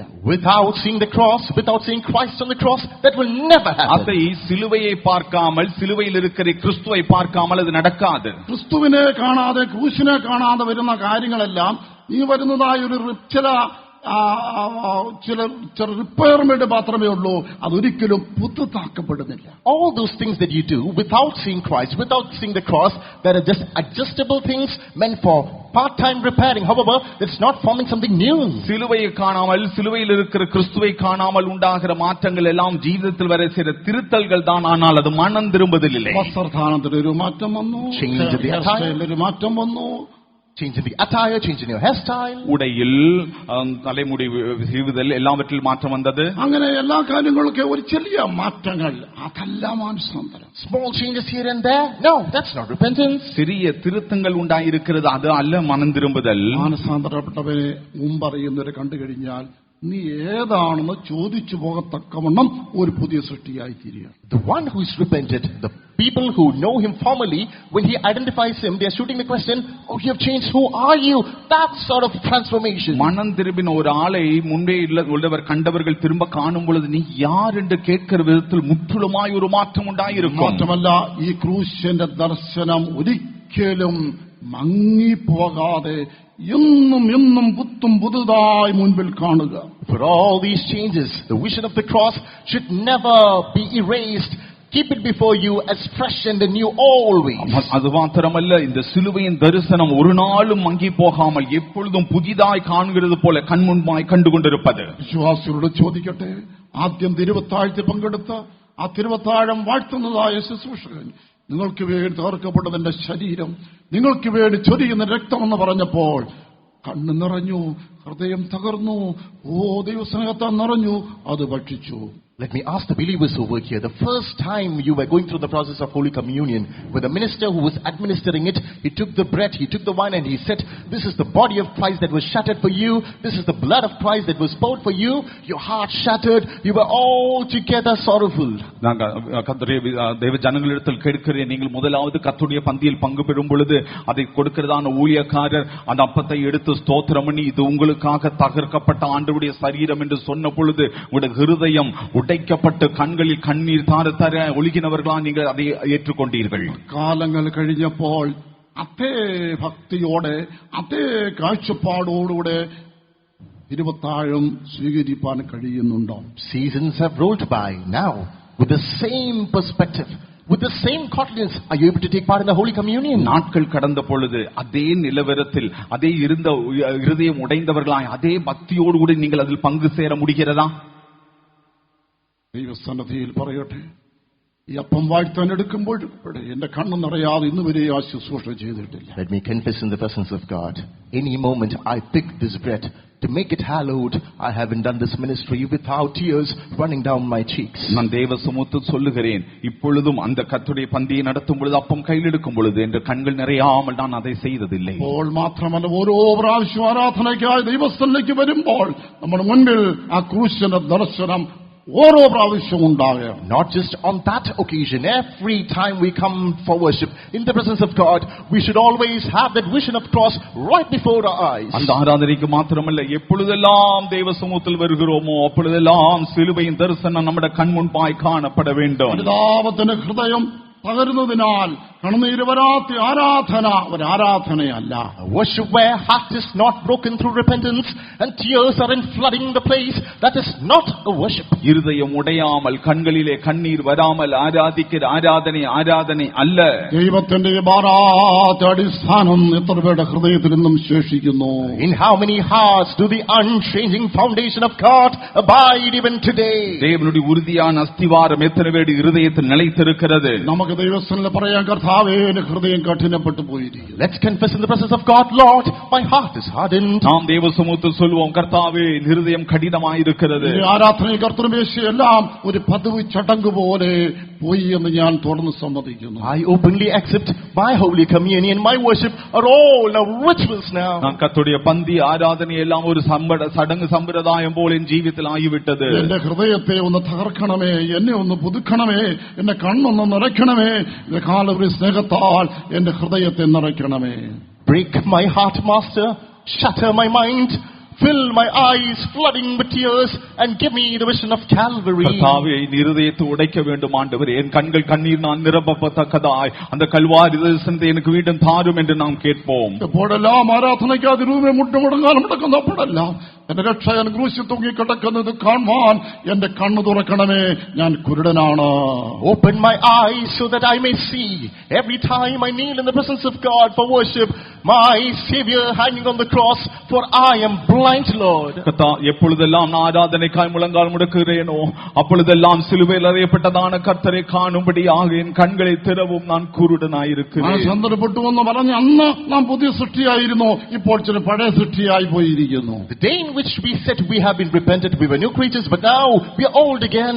மனம் திரும்பின அன்று புதிய சிருஷ்டியானோம், இப்பொழுது மீண்டும் பழைய சிருஷ்டியாகவே இருக்கிறோம். നമുക്ക് ലോകപ്രകാരം ആദ്യത്തെ ദിവസം പുതുതായിരിക്കും, അടുത്തടുത്ത് മുമ്പോട്ട് പോകുന്നവരും പഴയതാകും. പക്ഷേ ഈ ഒരു കാര്യത്തിൽ ഒരിക്കലും പഴയതാകുന്നില്ല. ഇതൊരിക്കലും ഒരു ഓൾഡ് സ്റ്റോറി അല്ല. Touching the course of the world, each day is old and the next day that we enter into becomes new. However, concerning this is never getting old. This is never an old story. உலக வழக்கத்தின்படி முதல் காரியம் முதல் நாள் தான் அது புதிதா இருக்கும், மற்ற நாட்கள் அது பழையதா இருக்கும். ஆனால் இது அது போல் அல்ல, ஒரு நாளும் பழையதாகாது, ஒரு நாள் இது പഴങ്കഥയായി മാറാது. ക്രിസ്ത്യന്റെ ദർശനം ഓരോ തവണയും മുടക്കുമ്പോൾ വരുന്നെങ്കിൽ നാം എന്നും പുതു സൃഷ്ടിയായിരിക്കുകയും അപ്പോൾ നാം വളരുകയും ചെയ്യും. Every time we kneel, if we behold the vision of the cross, every day we will be a new creature and our heart shall break every day. முழங்கால் முடக்கும் போதெல்லாம் சிலுவையின் தரிசனம் கண்முன் வருமானால் ஒவ்வொரு நாளும் நாம் புதிய സൃഷ്ടിയാகவே കാണപ്പെടുவோம். ആ പുതിയ സൃഷ്ടി എന്നുള്ളത് ഓരോ ദിവസവും ഓരോരോ മേഖലകളിൽ സംഭവിച്ചുകൊണ്ടേയിരിക്കുന്നു. That experience of being a new creature will be palpable every day in each field we indulge in. அந்த புதிய സൃഷ്ടി என்கிற அனுபவம் ஒவ்வொரு நாளும் ஒவ்வொரு துறைகளிலும் தானே வெளிப்பட்டு கொண்டிருக்கும். ഒരു മിഷണറി ഒരു സ്ഥലത്ത് പോയി സുവിശേഷം അറിയിച്ചപ്പോൾ ഒരു വനത്തിലെ ഗോത്ര തലവൻ രക്ഷിക്കപ്പെട്ടു. When a missionary went to a particular land to preach the gospel, the tribe, the head, got repented. ഒരു മിഷണറി ഒരു കാട്ടുപகுതിയിൽ പോയി സുവിശേഷം അറിയിത്ത பொழுது அந்த കാട്ടുവാസികളായിരുന്നതിൽ தலைவன் ஒருவன் രക്ഷിക്കപ്പെട്ടാர். ഒരാഴ്ചയ്ക്ക് ശേഷം ആ മിഷണറിയെ കണ്ടപ്പോൾ മിഷണറി ചോദിച്ചു, രക്ഷിക്കപ്പെട്ടല്ലോ, ഇപ്പൊ എങ്ങനെയിരിക്കുന്നു? After a week, the tribal chief met the missionary and the missionary asked, "You saved, what about your life now?" ஒரு வாரம் கழித்து அந்த மிஷனரி அவரை கண்ட பொழுது கேட்டார், രക്ഷിക്കപ്പെട്ടீர்களே, நீங்கள் எப்படி இருக்கிறீர்கள்? തീർച്ചയായിട്ടും എന്റെ ബദ്ധ ശത്രുവിനെ കണ്ടാൽ ഞാൻ ഒന്നെങ്കിൽ അവനല്ലെങ്കിൽ ഞാൻ ഒരാൾ ജീവിച്ചിട്ട് അത്ര വൈരാഗ്യമുള്ള ആളെ കഴിഞ്ഞ ദിവസം വടിവെച്ച് കണ്ടു. ഞാൻ തന്നെ കെട്ടിപ്പിടിച്ചു. I met my arch rival. I had determined in my mind that the day I see him, either I or he are going to be alive. But last day when I met him, I embraced him. மிகவும் எதிராளியாயிருந்த ஒருவன் அவனை கண்டால் ஒன்று நான் அவளை கொல்லுவேன், இல்லாட்ட அவன் என்னை கொன்று போடுவான். அப்படிப்பட்டவனை கடந்த நாளில் கண்டேன், அவனை நான் அணைத்து கொண்டேன். അവനോടുള്ളതായ എല്ലാ പകയും അവനിക്ക് സകല ദോഷങ്ങളും ഞാൻ വിട്ടുകളഞ്ഞു. അതെല്ലാം ഞാൻ ക്ഷമിച്ചു, അതെല്ലാം ഞാൻ മറന്നിരിക്കും. All my hatred, all my bitterness, and all the evil that he rendered against me, I forgot, I forgave him. அவனோடு இருந்ததான் என்னுடைய பகை எல்லாம், அவன் எனக்கு செய்ததான துரோகங்கள், எல்லா பொல்லாத காரியங்களை மறந்தேன், விட்டுவிட்டேன். അടുത്ത ഒരാഴ്ച ശേഷം കൊണ്ട് ചോദിച്ചു, ഇപ്പോഴെങ്ങനെയുണ്ട്? After 1 week, the same question was posed to the missionary. How's life going now? மீண்டும் ஒரு வாரம் கழித்து மிஷனரி அவரை பார்த்து கேட்டார், இப்பொழுது எப்படி? എന്റെ ഭാര്യയ്ക്ക് രോഗം വന്നു. പണ്ട് രോഗം വന്ന വല്ല മന്ത്രവാദികളെ വെച്ച് വല്ല മന്ത്രമൊക്കെ ചെയ്താണ് സുഖപ്പെടുത്തുന്നത്. എന്നാൽ കഴിഞ്ഞ ദിവസം എന്റെ ഭാര്യയ്ക്ക് രോഗം വന്നപ്പോൾ ഞാൻ യേശുവിനോട് നിലവിളിച്ചു, പ്രാർത്ഥിച്ചു. യേശു സുഖം കൊടുത്തു. My wife was struck with the disease, and on the previous occasions, whenever she becomes sick, I used to hire evil sorcerers and people who do witchcraft, and they used to treat this particular disease. However, this time when she was struck with the disease, I prayed unto the Lord Jesus, and Jesus healed her. என் மனைவி இருக்கிறாளே, அவளுக்கு சுகமில்லாமல் போனது. முன்னாட்கள் எல்லாம் சுகமில்லாவிட்டால் மந்திரவாதிகளை கூப்பிட்டு தான் ஏதாவது செய்வேன். ஆனால் இப்பொழுது நான் இயேசுவை நோக்கி கூப்பிட்டேன், அவள் அவருக்கு பரிபூர்ணமான சுகத்தை தந்தார். നെഞ്ചി തട്ടിട്ട് പറയാണ്, യേശു കുഞ്ഞ് വളരുന്നുണ്ട്. Patting on his chest, out comes his words, child Jesus is growing inside me. நெஞ்சை தட்டிக்கொண்டு சொன்னார், இயேசு குழந்தை வளர்ந்து கொண்டிருக்கிறது. വർഷങ്ങളായി രക്ഷിക്കപ്പെട്ടവരെ, പെന്തക്കോസ്ത് സമൂഹമേ, നമ്മുടെ നെഞ്ചിൽ തൊട്ടുകൊണ്ട് യേശുവിനിൽ വളരുന്നു എന്ന് പറയുവാൻ നമുക്ക് കഴിയട്ടെ. Oh, we Pentecostal community, believers that boast about traditions of salvation, keeping your hand on your chest, can you claim, child Jesus grows in me? வருஷங்களாய் ரட்சிக்கப்பட்டவர்களே, Pentecost சமூகமே, நெஞ்சில் கை வைத்துக் கொண்டு சொல்ல முடியுமா, இயேசு உங்களில் வளர்கிறார் என்று? സഭയിൽ സാക്ഷ്യത്വ സമയം കിട്ടിയാൽ, ഞാൻ കഴിഞ്ഞ 20 വർഷം കൊണ്ട് മസ്കത്തിലാണ്, എന്റെ മകള് ഇപ്പോൾ യുകെയിലാണ്, അപ്പൊ പിന്നെ എന്റെ മകൻ ഇപ്പൊ കാനഡയിലാണ്. ഇതൊന്നും പറയാതെ, ബിസിനസ് തുടങ്ങിയതിന്റെ കണക്കും മറ്റു കാര്യമൊന്നും പറയാതെ നെഞ്ചിൽ കൈവച്ചുകൊണ്ട് യേശു കുഞ്ഞ് വളരുന്നുണ്ട്. ഇന്നലെയും കൂടെ അതിനുള്ള തെളിവ് എനിക്ക് പറയാനുണ്ടെന്ന് പറയുന്നെങ്കിൽ അതാണ് സാക്ഷ്യം. Whenever you get an opportunity to testify, you shouldn't boast or flaunt that for past 20 years I'm in US, my son is in Canada, we've got such and such businesses. However, keeping your hands on your chest, you should say that child Jesus is growing in me, to prove that even yesterday an incident took place. Are you able to say so? சாட்சிக்கு நேரம் கிடைக்கும் பொழுது நின்று கொண்டு நாங்கள் கடந்த 20 வருடங்களாக மஸ்கட்ல இருந்து என்னுடைய மகள் கனடாவில் இருக்கிறாள், யூகேயில் இருக்கிறாள் என்று சொல்லாமல், கடந்த நாட்களில் எல்லாம் கிறிஸ்து எனக்குள் வளர்ந்து கொண்டிருக்கிறார். அதற்கான നടന്നൊരു സംഭവത്തിലൂടെ യേശു കുഞ്ഞ് വളരുന്നുണ്ടെന്ന് എനിക്ക് எனக்குள் இயேசு குழந்தை வளர்கிறார் என்பதற்கு சாட்சியம் நேற்றுக்கு நடந்த இந்த சம்பவம் என்று சொல்ல முடியுமா? സ്നാനത്തിലൂടെ ലഭിക്കുന്ന അടിസ്ഥാനം എന്താ? What is the foundation for water baptism? ஞானஸ்நானத்துக்குள்ள அஸ்திவாரம் என்ன? ഗലാത്യലേഖനം 3:26-28 എന്നുള്ള വാക്യങ്ങളിൽ, in Galatians chapter 3 verses 26 and 27, ഗലാത്യർക്കെഴുതിയ Nirupam 3:26-27 വചനങ്ങളിൽ, യേശുവിലെ വിശ്വാസത്തിൽ നാം എല്ലാവരും ദൈവമക്കളാകുന്നു. for we are all the children of God by the faith in Christ Jesus. கிறிஸ்து இயேசுவில் விசுவாசத்தினால் தேவனுடைய புத்திரராய் இருக்கிறோம். 28 വാക്യത്തിൽ വായിക്കുമ്പോൾ, ക്രിസ്തുവിൽ യഹൂദനെന്നില്ല, യവനെന്നില്ല, ദാസനെന്നില്ല, സ്വതന്ത്രനെന്നില്ല, ആണെന്നും പെണ്ണെന്നുമില്ല, എല്ലാവരും ക്രിസ്തുയേശുവിൽ ഒന്നത്രേ. In verse number 28, no distinction as to the Jew or the Greek or the bond or the free, the male or the female, all are one in Christ. 28 வசனத்தில் யூதன் என்றும் கிரேக்கன் என்றும் இல்லை, அடிமை என்றும் சுயாதீன் என்றும் இல்லை, ஆண் என்றும் இல்லை, பெண் என்றும் இல்லை, நீங்கள் எல்லாம் கிறிஸ்துவில் ஒன்றாயிருக்கிறார்கள். എല്ലാവരും ദൈവമക്കളെന്ന വിശ്വാസവും എല്ലാവരും ഒന്ന് എന്നുള്ള വെളിപ്പാടുമാണ് സ്നാനത്തിൽ ലഭിക്കുന്ന അടിസ്ഥാനം. Yes, the foundation we get through water baptism is all are the children of God, all are equal in faith. ஞானஸ்தானத்தில் கிடைக்கிறதான அஸ்திபாரம் என்ன என்று சொல்லுகிறது? எல்லாரும் கிறிஸ்துவில் எல்லாரும் கிறிஸ்துவில் தேவன் பிள்ளைகளாய் இருக்கிறார்கள், கிறிஸ்துவில் எல்லாரும் ஒன்றாய் இருக்கிறார்கள். സ്നാനപ്പെട്ടവർ മാത്രം, ഇനിയുള്ള വാക്കുകൾ ശ്രദ്ധിച്ചു കേട്ടോണേ. Only the baptized, pay attention to my words now. ஞானஸ்தானம் எடுத்தவர்கள் மாத்திரம் இனி சொல்ல போகிற காரியத்தை கவனித்து கேளுங்கள். 2 ലേഖനം 1-ാം 4-5 വാക്യങ്ങളിൽ, in 2 Timothy chapter 2 verses 4 and 5, 2 Timothy 2-ാം അധികാരം 4-5 വചനങ്ങൾ, 2 തിമോത്തി 1:4-5, 2 തിമോത്തി 1:4-5 വചനങ്ങൾ, chapter 1 verses 4 and 5. പൗലോസ് തിമോഥെയോസിന് പറയുകയാണ്, നിന്നിലുള്ള നിർവ്യാജ വിശ്വാസം നിന്നിലുണ്ട്, അത് ഞാൻ ദൈവത്തെ സ്തുതിക്കുന്നു. Paul tells Timothy, I praise and thank the Lord because the unfeigned faith is within you. உன்னிலுள்ள மாயமற்ற விசுவாசத்தை நினைவு கூறுகிறதினால் தேவனை துதிக்கிறேன். 5-ാം വാക്യം, ആ നിർവ്യാജ വിശ്വാസം ആദ്യം നിന്റെ വല്യമ്മ ലോവീസില്, പിന്നെ അമ്മ യുനീക്കിയില്, ഇപ്പോൾ നിന്നിലും.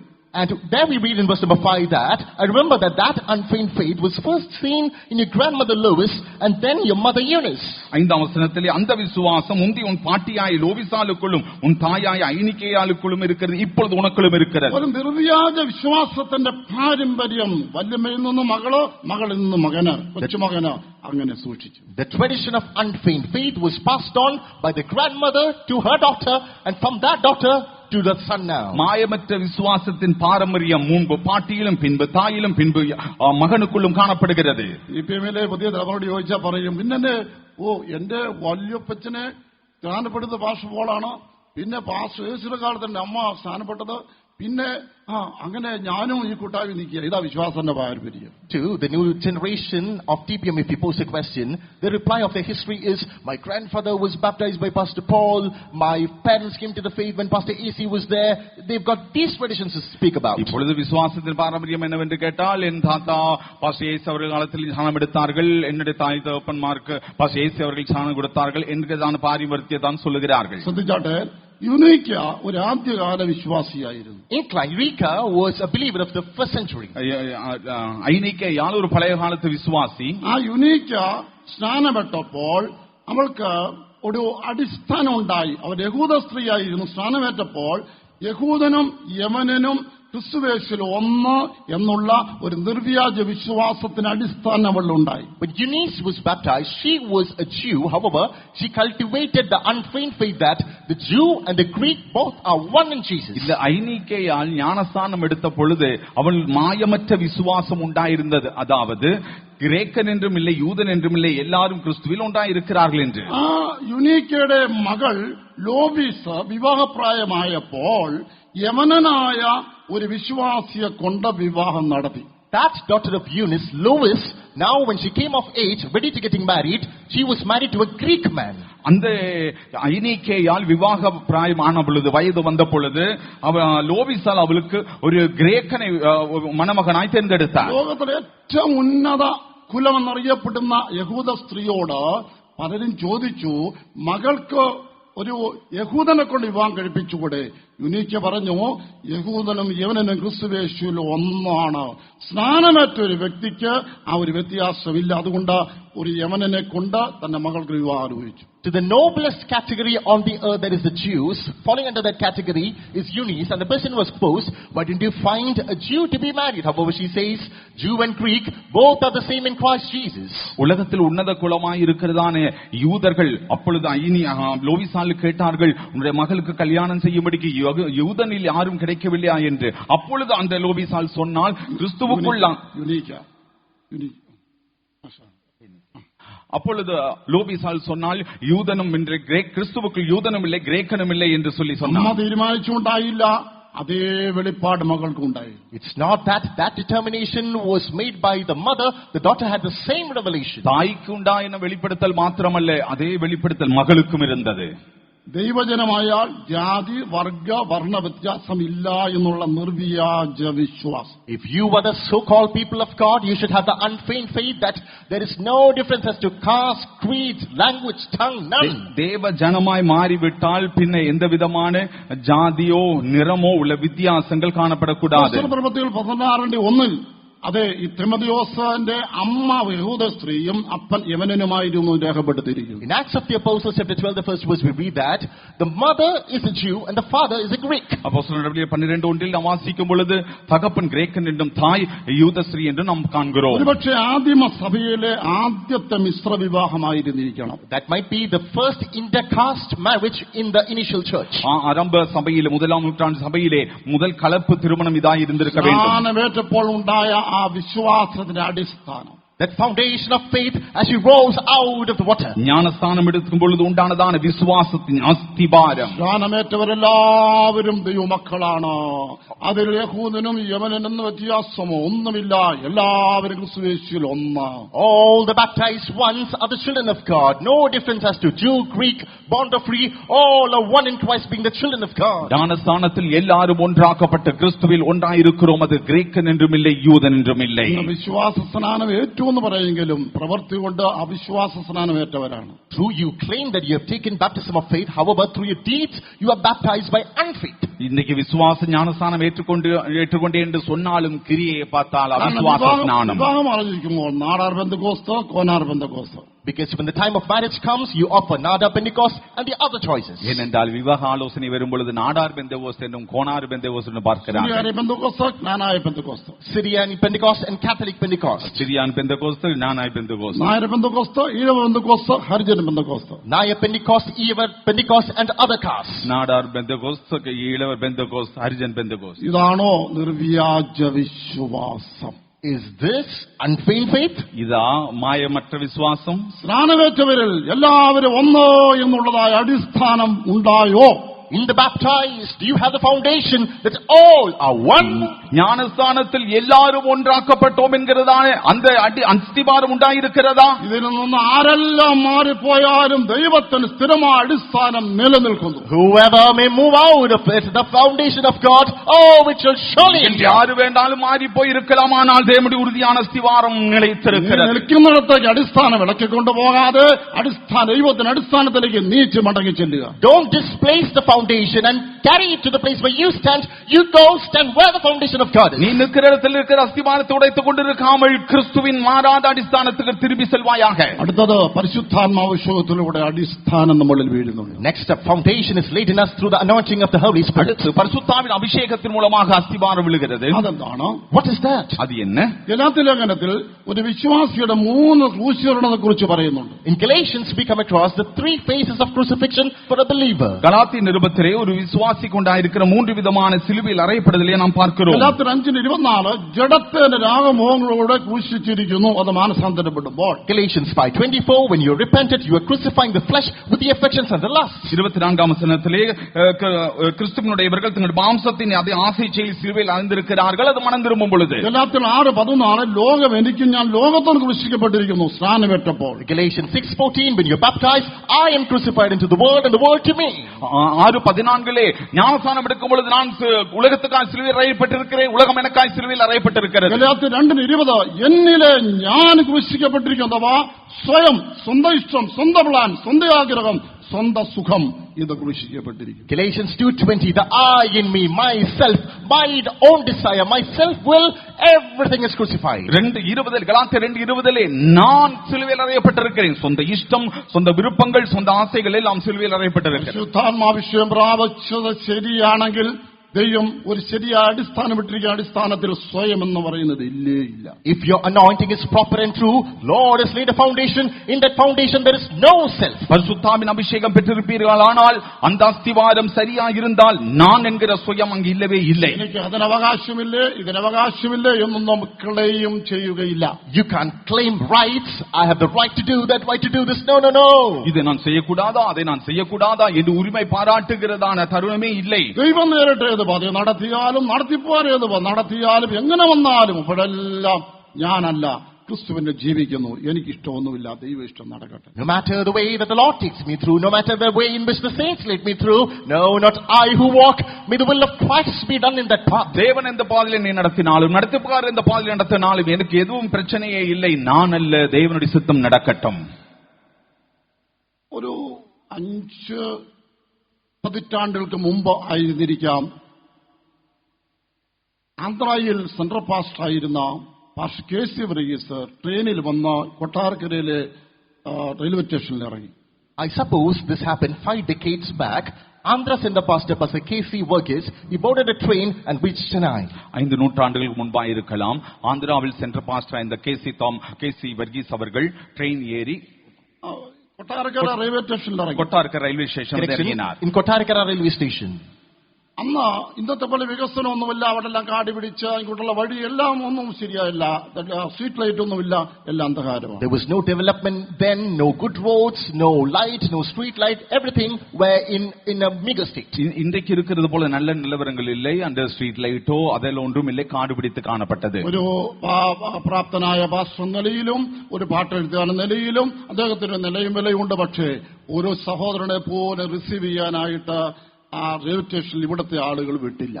He was an efficient pastor. He was renowned. He had the skill to compose and write new songs. However, to receive him in the railway station, the people of God in this part of the land didn't send anyone. எல்லாராலும் நல்ல அறியப்பட்டதான மூத்ததான ஊழியத்திலும் அதுபோல நல்ல திறமை வாய்ந்த பாட்டு ஏற்றக்கூடியதான எல்லாரும் அறியப்பட்ட ஒரு நபர் என்றாலும் கூட அவரை கொண்டு வரும்படி ஏற்றுக்கொள்ளும்படிக்கு இங்கிருந்து ஒரு நபர் அனுப்பப்படவில்லை.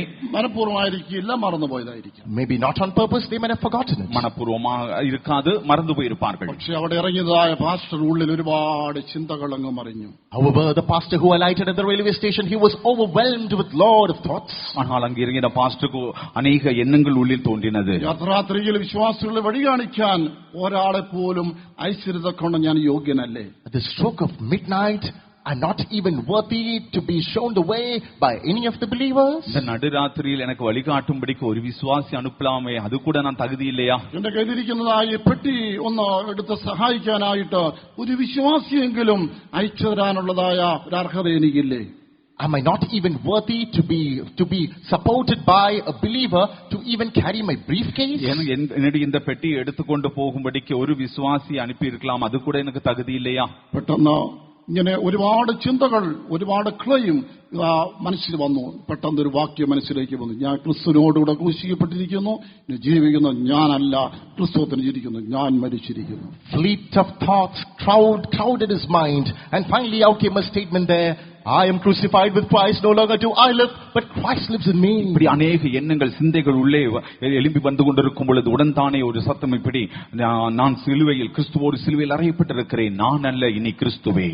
തന്റെ പെട്ടി താൻ തന്നെ എടുത്ത് റെയിൽവേ സ്റ്റേഷനിൽ ഫേത്തുവിനോയ്ക്ക് നടന്നു വന്നു. ആ ഒറ്റയ്ക്ക് രാത്രിയിൽ വെളിച്ചം പോലും ഇല്ലാതെ ഇരുട്ടിലൂടെ. Suddenly, all by himself, he carried his briefcase all alone on the streets devoid of light. He walked his way to the faith home. உடன் தானே தன் பெட்டி எடுத்து சுமந்தவராய் நடுராத்திரில் வெளிச்சமில்லாத அந்த இருட்டிலே தான் ஒற்றைக்காய் ഫെയ്ത്തോമിൽ വന്ന് சேர்ந்தார். റെയിൽവേ സ്റ്റേഷനിൽ ബോളത്തെ ഫേത്തോം വരെ ഒരു 1.5 കിലോമീറ്റർ കൂട്ടാം. പക്ഷേ ഇവിടെ വന്നപ്പോഴേക്കും ഒരു പാട്ടുണ്ടാക്കി കഴിഞ്ഞു. From the railway station to the faith home here, it was approximately 1.5 kilometers of distance. However, through the way he had already written a song. அந்த ரயில்வே ஸ்டேஷனில் இந்த ஃபெய்த் ஹோம் வருகிறது 1.5 கிலோமீட்டர் இருக்கலாம். ஆனால் வழி மத்தியே அவர் ஒரு பாட்டை இயற்றினார். അന്ന് ഉടനെ പാസ്റ്റർ ബോബി കിടന്ന് ഉറങ്ങുന്നുണ്ട്. തട്ടി ഉണർത്ത് ബോബി എഴുന്നേക്ക്, ഒരു പാട്ട് എഴുതി തീർത്തിട്ടൊക്കെ ഉറങ്ങാൻ മതി എന്ന് പറഞ്ഞു. When he came here, Pastor Bobby was dozing off, and he patted by his side and said, Bobby, wake up, let's write a song and then sleep. வந்த உடனே ஆனே பாஸ்டர் பாபி அவர்கள் உறங்கிக் கொண்டவரை தட்டி எழுப்பி சொன்னார், பின்ன உறங்கலாம், ஒரு பாட்டு எழுதலாம். ഒരു സ്റ്റാൻസ് എങ്ങനെയാണ്? അതിനോട് ക്രൂശിക്കപ്പെട്ടവനായി ഞാൻ നിനക്കായി ജീവിക്കുന്നു, നിന്നോട് ക്രൂശിക്കപ്പെട്ടവനായി ഞാൻ നിനക്കായി ജീവിക്കുന്നു, എന്നിഷ്ടം ചെയ്യാനാവതില്ലെനിക്ക് വല്ലഭനിൽ ജീവിപ്പതോ, എന്നിഷ്ടം ചെയ്യാനാവതില്ലെനിക്ക് വല്ലഭനിൽ ജീവിപ്പതോ, ഞാനല്ല ഇനി ജീവിക്കുന്നത്, ഞാനല്ല ഇനി ഞാനല്ല, യേശുവത്രേ എന്നിൽ ജീവിക്കുന്നു.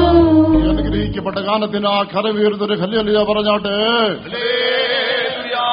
അതെ, ഞാൻ അഭിഷേകം പ്രാപിച്ചവനാണ്, എല്ലാം സ്വയം ക്രൂശിക്കപ്പെട്ടിരിക്കുന്നു, എനിക്ക് അവകാശപ്പെടാൻ ഒന്നുമില്ല.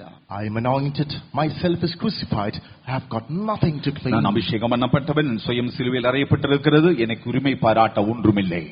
ഈ ഉപദേശത്തിന്റെ അടിസ്ഥാനത്തിൽ നാം ജീവിച്ചാലും ഇല്ലെങ്കിലും നമ്മളെ സംബന്ധിച്ച്, അഭിഷേകം പ്രാപിച്ചവരെ സംബന്ധിച്ച് ദൈവത്തിന് സ്ഥിരമായ അടിസ്ഥാനം നിലനിൽക്കുന്നു. Whether we live or don't live based on this doctrine's foundation, the anointing of God is going to endure in his foundation. நாம் இந்த அஸ்திபாரத்தில் நிலைத்திருக்கிறோமோ இல்லையோ, இந்த அபிஷேகம் பண்ணப்பட்டவர்களை குறித்ததான தேவனுடைய உறுதியான அஸ்திபாரம் நிலைத்திருக்கிறது. ഒരേ ഒരു അടിസ്ഥാനം മാത്രമുണ്ടെങ്കിൽ തന്നെയും നമ്മുടെ വിശ്വാസികളും ശുശ്രൂഷകർക്കും എത്ര വലിയ രൂപാന്തരവും നമ്മുടെ സഭകളിൽ നിന്ന് സമാധാനവും ജനത്തെ നടത്തുന്നതിനോട് എന്ത് ലളിതവുമായിരിക്കും. Only if this one foundation is existing, how easy it would be to lead the people of God and how expansive our ministry would go. இந்த ஒரே ஒரு அஸ்திபாரம் மாத்திரமே நிலைத்திருந்தாலே போதும், எல்லாருக்குள்ளும் பெரிய ஒரு மறுரூபம் உண்டாயிருக்கும், எல்லா குடும்பங்களில் சமாதானமாய் இருந்திருக்கும், சபை நடத்துவது மிகவும் எளிதாய் இருந்திருக்கும். അടുത്തത് ശുശ്രൂഷകന്റെ ശുശ്രൂഷയുടെ അടിസ്ഥാനം. Further, the foundation of the minister of God in his ministry. அடுத்தது ஒரு ஊழியக்காரனுடைய ஊழியத்தினுடைய அஸ்திபாரம். ലൂക്കോസിന്റെ വിശേഷം 14 അധ്യായം 28-29 വാക്യങ്ങളിൽ In Luke's Gospel, chapter 14, verses 28 and 29. லூக்கா 14, 28, 29 വചനങ്ങളിൽ ശുശ്രൂഷയ്ക്ക് വരുന്നവർ ശ്രദ്ധിക്കേണ്ടതായ ഒരു കാര്യം യേശുവോട് പറയുകയാണ്. Jesus is speaking about something that those who come forward to do the ministry of God should pay attention to. ஊழியத்துக்கு வருகிறவர்கள் கவனிக்க வேண்டிய சில காரியத்தை இயேசு சொல்லுகிறார். ശുശ്രൂഷയ്ക്കായി നീ പുറപ്പെടാൻ തീരുമാനിക്കുന്നത് ഒരു ഗോപുരം പണിയാനുള്ള തീരുമാനമെടുക്കുന്നതിന് തുല്യമാണ്. When you are setting out to do the ministry of God, that's equivalent to you making up your mind to build a tower. நீ ஊழியத்துக்கு வர தீர்மானம் எடுக்கிறது ஒரு மனிதன் கோபுரம் கட்டுகிறதுக்கு நிழலாய் ஒரு இணையாய் இருக்கிறது. അത് പണിയാൻ അടിസ്ഥാനം ഇടും തുടങ്ങും മുമ്പേ തന്നെ നീ ഇരുന്ന് ആലോചിക്കണം, ഇത് എത്ര ചെലവാകും, എന്തെല്ലാം സാധനങ്ങൾ വേണ്ടിവരും, അത് എല്ലാം ചെലവഴിക്കാൻ എനിക്ക് പ്രാപ്തി ഉണ്ടോ, ഇല്ലെങ്കിൽ തുടങ്ങരുത്. Before you lay the foundation, you should sit and ponder, what shall be the cost of this? Am I worthy enough to build this? Do I have all the amenities to build it? If it's negative, don't build it.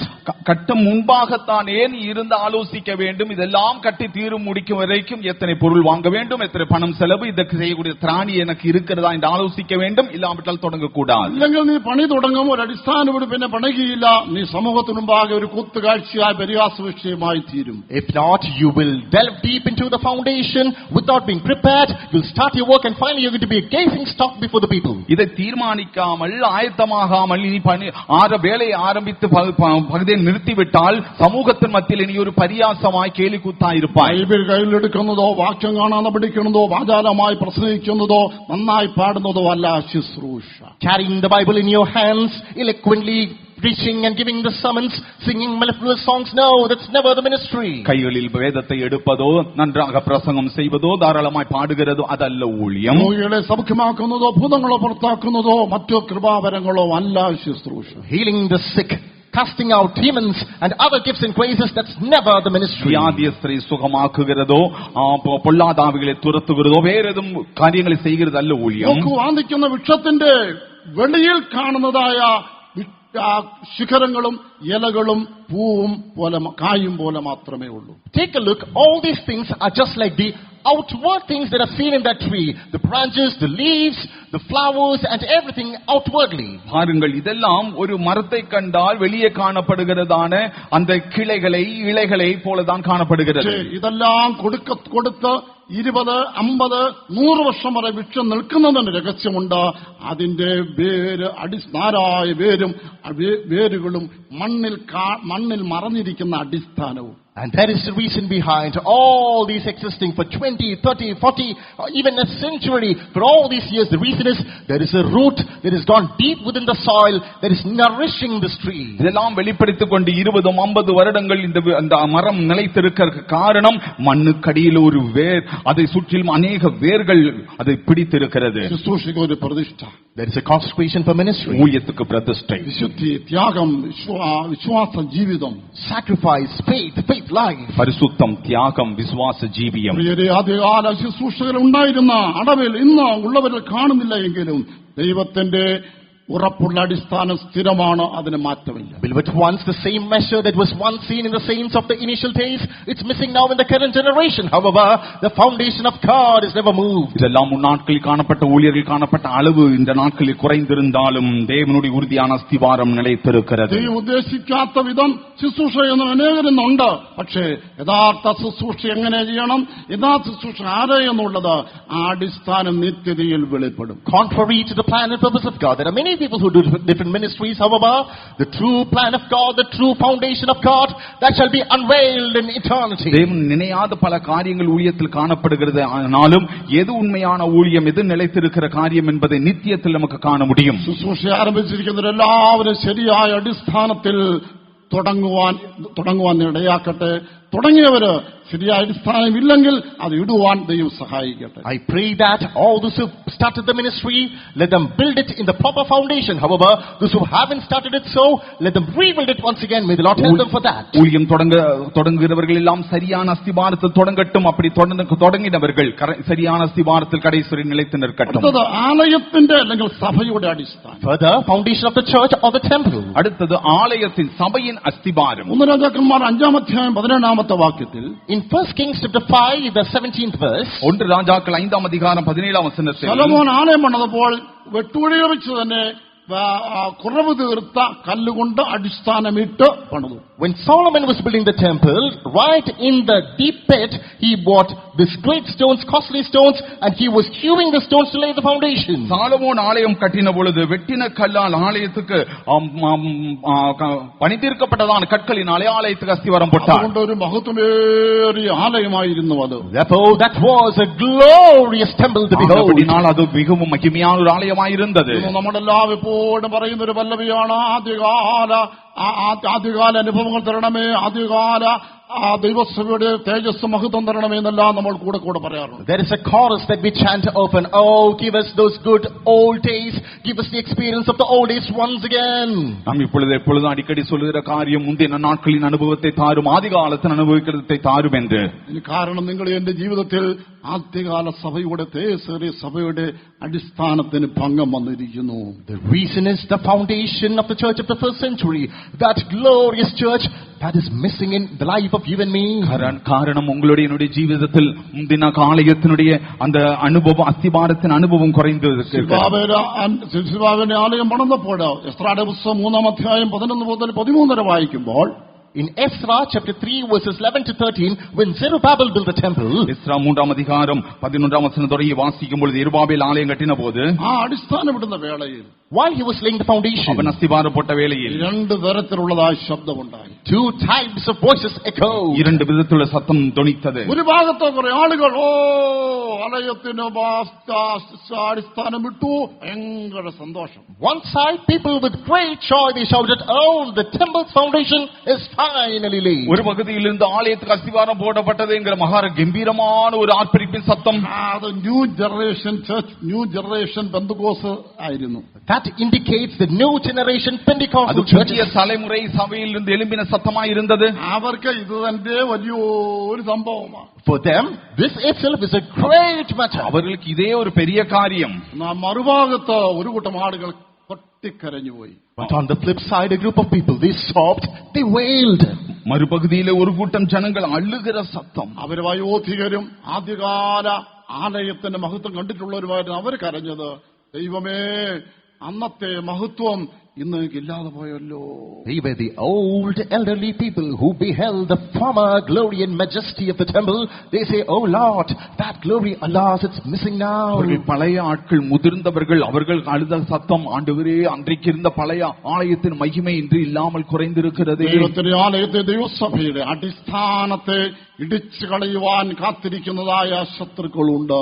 There are foes crouching and waiting to undo and demolish the foundation of the church of God / the temple of God. ஆலயத்தின் அஸ்திவாரத்தை இடித்து தள்ளும்படி காத்திருக்கிற சத்துருக்கள் இருக்கிறார்கள். 137-ാം സങ്കീർത്തനം 7-ാം വാക്യത്തിൽ ശത്രു പറയുകയാണ്, ദൈവസഭയുടെ അടിസ്ഥാനം വരെ നമുക്ക് ഇടിച്ചു കളയാം. In Psalm 37, the 7th verse, the enemy is making the call, come, let's demolish the foundation of the temple of God. 32-ாம் சங்கீதத்தின் 7-ாம் வசனத்தில் சத்துருக்கள் சொல்லுகிறார்கள், ஆலயத்தின் அஸ்திவாரத்தை இடித்து விடுவோம், வாருங்கள். ദൈവസഭയുടെ അടിസ്ഥാനത്തെ നശിപ്പിക്കുന്ന ശത്രുക്കളുണ്ട്. There are enemies that undo the foundation of the church of God. தேவனுடைய ஆலயத்தின் அஸ்திவாரத்தை நிர்மூலமாக்க எத்தனைக்கிற சத்துருக்கள் இருக்கிறார்கள். പുറമെയുള്ള ശത്രുക്കളാൽ അകമെയുള്ള ശത്രുക്കളെയാണ് അധികം നാം കരുതിയിരിക്കേണ്ടത്. But we must be precarious that more than the exterior enemies, we have inner foes. வெளியிருக்கிற சத்துருக்களை பார்க்கிலும் உள்ளே இருக்கிற சத்துருக்களை தான் அதிகமாக நாம் கவனம் செலுத்த வேண்டும். അതെ, വാസ്തവമായും ആലയത്തിന്റെ മഹത്വം നമുക്കില്ല എന്നും അടിസ്ഥാനത്തിലൊക്കെ കേടുകൾ വന്നുവെന്നും നമുക്ക് സമ്മതിക്കാതിരിക്കുക തരമില്ല. Truly, we cannot but accept and acknowledge that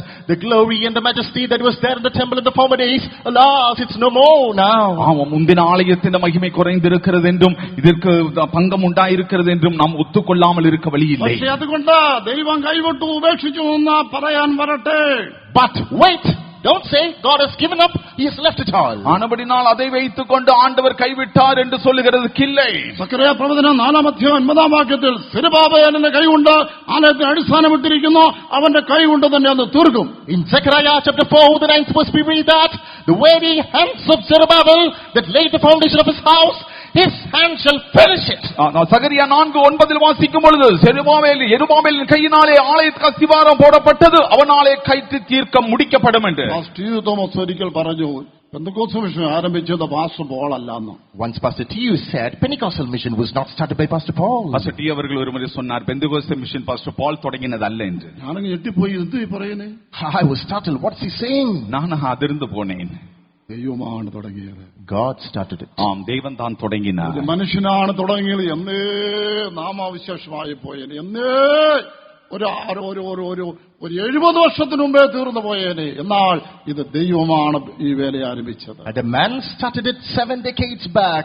Years back it would have been no more. However, this was started by God. ஒரு மனுஷன் தொடங்கி இருந்தால் என்னமோ அழிந்து போயிருக்கும், 70 வருடங்களுக்கு முன்பாகவே இல்லாமல் போயிருக்கும். ஆனால் இது தேவன் தொடங்கினது. ദൈവം ആരംഭിച്ച വേലയെ ദൈവത്തിന്റെ കരം കൊണ്ട് തന്നെ പൂർത്തീകരിക്കും. The ministry that God embarked, the finishing touch will be given by his hand. தேவன் தம்முடைய கரங்களினால் ஆரம்பித்ததை அவருடைய கரங்களினாலே கட்டி முடிப்பார். പത്രോസിനോട് യേശു പറഞ്ഞു, ഞാൻ എന്റെ സഭയെ പണിയും, പാതാള ഗോപുരത്തിന് ജയിക്കയില്ല. The Lord told Peter, Peter, I will build my church, the gates of hell shall not prevail against it. ஆண்டவர் பேதுருவை பார்த்து சொல்லுகிறார், நான் என் சபையை கட்டுவேன், பாதாளத்தின் வாசல்கள் அதை மேற்கொள்ள மாட்டாது. 1980 അവിടുത്തെ ന്യൂ ഇയർ സർവീസിന് ഞാൻ അടയാറുകളുണ്ടായിരുന്നു. In 1980, I was in Adyar to take part in the New Year service. 1980 new year സർവീസ്ക്ക് ഞാൻ അടയാറിൽ ഇരുന്നേൻ. അവരുടെ ദൈവാത്മാവിന്റെ ശബ്ദം ഇന്നും എനിക്ക് മറക്കാവതാണ്. The voice of the Spirit of God that was sounded then, that's still fresh in my memory. அன்றைக்கு தொனித்த தேவனுடைய சத்தம் இன்று மனம் மறக்க முடியாது. എല്ലാ പ്രതികൂലങ്ങളുടെയും എല്ലാ ശത്രുക്കളുടെയും ഒക്കെ നടുവിൽ ആ ശബ്ദമാണ് എന്നെ ഇന്നും ധൈര്യപ്പെട്ട് മുൻപോട്ട് കൊണ്ടുപോയിക്കൊണ്ടിരിക്കുന്നത്. Throughout my journey filled with adversities and challenges, that voice leads me on. எதிர் சூழ்நிலைகள் பல சவால்கள் மத்தியில் அந்த சத்தம் தான் என்னை தைரியப்படுத்தி முன்னேறும்படி செய்திருக்கிறது. ആത്മാവിന്റെ ശബ്ദം ഇങ്ങനെയായിരുന്നു. Thus was the voice of the Spirit. ஆவியின் சத்தம் இப்படி இருந்தது. എനിക്ക് വേണ്ടി ജീവനെ പാനീയാഗമായി ഒഴിച്ച് ശുശ്രൂഷ ചെയ്തതായ വിശുദ്ധന്മാർ ശുശ്രൂഷ തികച്ച് എന്റെ അടുക്കൽ വന്നു ചേർന്ന് കഴിഞ്ഞു. The ministers who poured their lives as a drink offering for me, they've gathered to my presence. எனக்காக பானபலியாய் தங்கள் ஜீவனை வார்த்து ஊழியத்தை முடித்தவர்கள் என் சமூகத்தில் வந்து எட்டி இருக்கிறார்கள். എന്നാൽ അവരിലുണ്ടായിരുന്ന ആ ത്യാഗം, അവർക്കുണ്ടായിരുന്ന പ്രതിഷ്ഠ, അവർക്കുണ്ടായിരുന്ന വിശുദ്ധ ജീവിതം, പ്രാർത്ഥനാ ജീവിതം, ഇതൊന്നും നിങ്ങളിലില്ല. However, the sacrifice, the holiness, the life of prayer, the consecration found in them, it's lacking in you. அவர்களில் இருந்ததான தியாகம், அவர்களில் இருந்ததான விசுவாசம், பிரதிஷ்டை, பரிசுத்தம், ஜெபஜீவியம் இதொன்றும் உங்களில் காணப்படுகிறது இல்லை. എന്നാൽ നിങ്ങൾ ചോദിക്കും, പിന്നെ ഈ വേല ഇങ്ങനെ നിലനിർത്തിയിരിക്കുന്നു എന്തുകൊണ്ട്? But you may ask, then why is this ministry sustained so? நீங்கள் கேட்கலாம், ஏன் இந்த ஊழியம் இன்னும் நிலைநிறுத்தப்பட்டிருக்கிறது என்று. ഞാൻ ആ വിശുദ്ധന്മാരോട് ഒരു ഉടമ്പടി ചെയ്തു പോയി, എന്റെ ഒരുവരെ ഈ വേല ഞാൻ നിലനിർത്തും, നിങ്ങളുടെ അധ്വാനം വൃഥാവല്ല എന്ന്. I once made a covenant with those saints, your labor shall not be in vain. Till my coming I shall make this ministry last. நான் அந்த பரிசுத்தமான இடத்தில் ஒரு உடன்படிக்கை செய்து போனேன், கர்த்தருடைய வருகை மட்டுமாக இந்த ஊழியம் நிலைத்து நிற்கும், உங்களுடைய பிரயாசம் விருதாவாகிறதில்லை என்று. അതേ പ്രിയമുള്ളവരെ, പിതാക്കന്മാർ പട്ടിണി കിടന്നും ഒമാനം സഹിച്ചും കഷ്ടങ്ങൾ സഹിച്ചും ഇത് ഉയർത്തിയെടുക്കുമ്പോൾ ഈ കാണുന്ന ഇത്രയും ജനങ്ങളൊന്നും കൺവെൻഷന് കൂടാനുണ്ടായിരുന്നില്ല. Yes, beloved ones, when our forefathers, they starved, they were in poverty and penury, they fasted and they prayed, and all these large number of people in the conventions were lacking in those days. ஆம், நம்முடைய முற்பிதாக்கள் பல கண்ணீரோடு பட்டினியோடு பல கஷ்டத்தோடு கூட இந்த வேலையை கட்டி எழுப்பின பொழுது அன்றைக்கு கன்வென்ஷன் இது போல ஆட்கள் உண்டாயிருக்கவில்லை. 100 പേര് പോലും അന്ന് കൺവെൻഷന് കൂടി വരാൻ ഉണ്ടായിരുന്നില്ല. Hardly 100 people came for the convention then. Convention கூடி வர 100 பேர் கூட இல்லாமல் இருந்தார்கள். സ്വന്തമായി ഭവനങ്ങളില്ലാതെയും വളരെ കഷ്ടപ്പെട്ടു. No houses for their own, they were in trouble. தங்கும்படிக்கு சொந்தമായ இடங்கள் கூட இல்லாமல் இருந்தது. അവർ ദൈവത്തോട് ചോദിച്ചു, ഞങ്ങളെല്ലാം വിട്ടു വന്ന് ഇതെല്ലാം അനുഭവിക്കുന്നതിന്റെ, ഈ കഷ്ടം അനുഭവിക്കുന്നതിന്റെ ഒരു ഒരു ഫലം കാണുന്നില്ലല്ലോ ദൈവമേ. മരിക്കുന്നവരെയും ഒരു നേരത്തെ ആഹാരം വയറു നിറച്ച് കഴിച്ചിട്ട് ഒന്ന് മരിക്കാൻ പറ്റുമോ എന്നവർ ദൈവത്തോട് ചോദിച്ചു. They asked the Lord, Lord, years together we are here, we've left everything that we had and we've come to the ministry, but the fruit thereof we're not seeing it. Lord, we wish that before we die at least one morsel of food we can have to our satisfaction. அவர்கள் ஆண்டவரிடத்தில் கேட்டார்கள், எல்லாவற்றையும் விட்டு நாங்கள் வந்தோமே, கடினமாய் ஊழியம் செய்கிறோமே, இதில் பலனொன்றையும் காணுகிறதிலேயே, மரிக்கும் முன்பாக வயிறு நிறைத்து ஒரு நேரமாவது ஆகாரம் கிடைக்குமா? 63 വർഷത്തിൽ ഞാൻ ഓർക്കുന്നുണ്ട്, വാടക 10 രൂപ കൊടുക്കാനില്ലാതെ ദൈവസ്ഥലം നിലവിളിച്ചിട്ടുണ്ട്. I remember 63 years back, not able to give 10 rupees for rent, we wailed in the presence of God. 63 வருடங்களுக்கு முன்பா உள்ள காரியத்தை நான் நினைவு கூறுகிறேன். 10 ரூபாய் வாடகை கொடுக்க முடியாமல் അതിന്റേതായ ഒരു വളർച്ചയും നന്മയും കാണാതെ സഭ മുൻപോട്ട് പോകുമ്പോൾ അവരോട് ദൈവം പറഞ്ഞു, നിങ്ങളുടെ ഈ കഷ്ടം സഹിക്കുന്നൊന്നും വൃഥാവല്ല. എന്തുകൊണ്ടെന്നാൽ ഇങ്ങനെ നിങ്ങൾ ഉരുവാക്കുന്ന ഈ സഭയെ എന്റെ വരവരെ ഞാൻ നിലനിർത്തും. But as a fruit of that, it was not palpable or visible, the progress of the advancing of the church, but the Lord told them, your efforts will not be in vain, your labor will not be in vain, because till my coming I shall make this church abide. இப்படி பலனை காணாமல் முன்னேறி செல்லுகிற அவர்களோடத்தில் ஆண்டவர் செய்ததான் ஒரு உடன்படிக்கை தான். இப்படி கஷ்டம் செய்து முன்னேறுகிறீர்களே, என்னுடைய வருகை வரைக்கும் இந்த சபை நான் நிலைநிறுத்துவேன். Oh, let's humble ourselves. நாம் நம்மை முற்றிலுமாய் தாழ்த்துவோம். പന്തന്റെ വലുപ്പമൊന്നും പറയാതെ, don't boast about the expanse of the pandal. പന്തലുடைய മഹിമയെ കുറിച്ച് பேசாமல், വലുപ്പം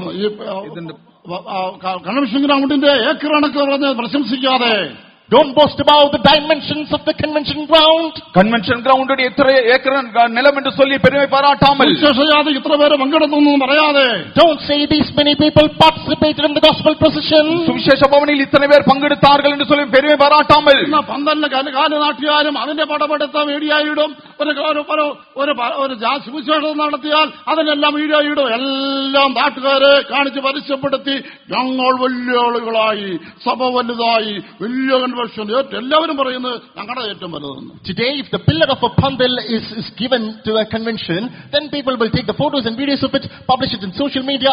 All the minor and major activities are published in social media, and everyone claims that our convention is the biggest of all. Convention பந்தல் நாட்டினாலும் அதை video எடுத்து மற்றவர்கள் காண செய்கிறார்கள். கன்வென்ஷனை குறித்ததான விளம்பரத்தை செய்கிறார்கள். இப்படி எல்லாம் செய்து எங்களுடைய கன்வென்ஷன் பெரிது என்று பெருமை பாராட்டுகிறார்கள். ഹൃദയവേദനയോടെ പറയട്ടെ, നമ്മുടെ ആരുടെയും നന്മയല്ല, നമ്മുടെ പിതാക്കന്മാരുടെ നീതി ദൈവം അനുഭവിപ്പാൻ നമുക്കൊരു ഭാഗ്യം തന്നു എന്ന് മാത്രം നമ്മളെ തന്നെ താഴ്ത്താം. With a poignant heart, let me tell you, no, it's never owing to the goodness that we rendered. However, the righteousness of our forefathers were taken into account, and we are merely experiencing the fruit of their labor. இருதயத்தின் வேதனையோடு சொல்லுகிறேன், இது யார் நம்முடைய நன்மைகள் ஒன்றுமல்ல, நம்முடைய பூர்வ பிதாக்களின் நீதியா இருக்கிறது. அதன் பலனை நாம் அனுபவிக்கிறோம். நமக்கு தெய்வத்தில் மறைஞ்சிருക്കാം. Let's cover ourselves in the Lord. தேவனுக்குள் மறைந்திருப்போம். ஒண்ணுமில்ல என்று പറയാം. Let's say, Lord, we've got nothing to boast about. மேன்மை பாராட்ட ஒன்றுமில்லை என்று சொல்லுவோம். ஒரு நன்மையில்ல என்று പറയാം. Lord, we are of no good. ஆண்டவரே, எங்களில் யாதொரு நன்மை இல்லை என்று சொல்லுவோம். അനുഭവിക്കുന്നു ഞങ്ങളുടെ പുണ്യം കൊണ്ടല്ല എന്ന് നമുക്ക് പറയാം. Lord, everything that we experience, that's never because of our goodness. ஆண்டவரே, நாங்கள் அனுபவிப்பதெல்லாம் எங்களுடைய நன்மையின் பலன் அல்ல என்று சொல்லுவோம். 1960 ശ്വാസോട്ട് വരുമ്പോൾ ഞാൻ ചെറിയ പ്രായമാണ്. 1960, when I stepped inside the faith home, I was a small boy. 1960 நான் விசுவாச வீட்டுக்கு வரும் பொழுது என்னுடைய சிறிய പ്രായമായിരുന്നത്. പിന്നെ മാതാപിതാക്കളെന്ന ശുശ്രൂഷയ്ക്ക് വന്നു. അവര് വളരെ കഷ്ടം സഹിച്ച് ഒരു നന്മ അനുഭവിക്കാതെ, നല്ലൊരു വസ്ത്രം പോലും കൊടുക്കാതെ മൺമറഞ്ഞു പോയി. My parents came forward to do the ministry of God. They suffered a lot without even a proper garment to put on. They bid farewell to the world. என்னுடைய பெற்றார்கள் அந்த ஊழியத்தில் மிகுந்த கஷ்டங்களை அனுபவித்தார்கள். நல்ல ஒரு வஸ்திரம் கூட உடுத்த முடியாதபடிக்கு அவர்கள் ஜீவித்து தேவனுடைய போய் சேர்ந்தார்கள். വാഹനമുള്ള ഒരു ഭീത്വമല്ലേ എന്റെ പിതാവ് ശുശ്രൂഷ ചെയ്തിട്ടുള്ളൂ ഒടുവിലത്തെ നാളുകളിൽ. They only did ministry of God in one particular faith home by vehicle were there, that was towards twilight of the day. என்னுடைய தகப்பனார் கடைசி நாட்களில் தான் வாகனமுள்ள ஒரு faith home ஊழியம் செய்தார். ഓരോ തവണയും ദിവസം വരുമ്പോൾ, ഒരു തവണയും യേശുവും എഴുന്നേറ്റ് നിൽക്കുമ്പോൾ എനിക്ക് പറയുന്ന കർത്താവേ, എന്നൊരു നന്മയല്ല. എന്റെ പിതാക്കന്മാരും മറ്റു പിതാക്കന്മാരും മാതാക്കളും അവരുടെ നീതി, അവരോട് ചെയ്തതായ ദൈവത്തിന് ഉടപടി നിവർത്തിപ്പാൻ, ഇതൊക്കെ അനുഭവിപ്പാൻ അവിടുന്ന് എന്നെ അനുവദിച്ചുവല്ലോ. Every time I come to the presence of God, every time I stand before the presence of God, I've got this confession to make, Lord. This is not because of our goodness, the goodness that were done by our forefathers, Lord. You've accounted us worthy to experience all the benefits of those. ஒவ்வொரு முறை நாம் தேவ சமூகத்தில் வரும் பொழுதும் எழுந்து நிற்கும் பொழுது நான் நினைக்கிறதான காரியம், என்னில் ஒரு நன்மை இல்லை ஆண்டவரே, என் முற்பிதாக்களுடைய நீதி, இப்படி பல முற்பிதாக்களுடைய நீதியை தான் அதன் പലനെ எனக்கு അനുഭവിക്കാൻ ഉദവി ചെയ്തിരിக்கிறீரേ. പറയുന്നു, നിങ്ങൾ കൺവെൻഷന്റെ മീറ്റിംഗും ജാഥയും പാട്ടും പ്രസംഗവും എല്ലാം ഇങ്ങനെ അപ്ലോഡ് ചെയ്ത് പ്രശംസിക്കാതെ ചോദിക്കുന്നു, ഇവർക്ക് ഇങ്ങനെയൊക്കെ പറയാം ഒരു പ്രസംഗം. ഇന്ന് ഇതൊക്കെ ഒരു കച്ചവടച്ചരക്കായി വരുമാനമാർഗമാക്കിയിരിക്കുന്ന കാലത്ത് ജീവിക്കുന്നു. അവർ പറയുന്നതിന് ഉദ്ദേശ്യം ഇതാണ്: നമ്മളെ തന്നെ പരസ്യപ്പെടുത്തേണ്ടവരല്ല, നാം സമൂഹത്തിന് മുമ്പാകെ പ്രശംസിക്കേണ്ടവരല്ല, നാം നന്ദിയോടെ താഴ്മയോടെ മറഞ്ഞ് ജീവിക്കേണ്ടവരാണെന്നാണ് അവർ പറയുന്നതിന്റെ അർത്ഥം. Many people are saying that the saints are often chanting the same chorus, do not upload any content in social media of our songs, of our worship, of our sermons, and we are saying that the saints can say that, but these are all means for our livelihood. However, the purpose behind which them saying is that these are all things that should be kept within the veil. We should humble ourselves and be covered in the Lord, not boast or showcase ourselves. ஒவ்வொரு முறையும் தேவ சமூகத்தில் வரும்போது ஒரு கூட்டங்களில் பரிசுத்தவான் சொல்லுகிறார்கள், இங்குள்ளதான பாட்டுகள் ஆராதனைகள் ஒன்றும் நீங்கள் சோஷியல் மீடியாவில் அப்லோட் செய்ய வேண்டாம், அதெல்லாம் வியாபார ரீதியாகவே காணப்படுகிறது. இதை சொல்லுகிறது என்ற ஆழமான அர்த்தம் என்னவென்றால், நம்மை நாமே வெளிப்படுத்த வேண்டாம், கிறிஸ்துவுக்குள் மறைந்திருந்து நாம் ஜீவிப்போம் என்கிறது தான். ഒരു പ്രസംഗമോ ഒരു പാട്ടോ നാട്ടുകാർ കേട്ടുവെന്ന് വിചാരിച്ച് ആകാശം ഇഴിഞ്ഞു വീഴുന്നല്ല.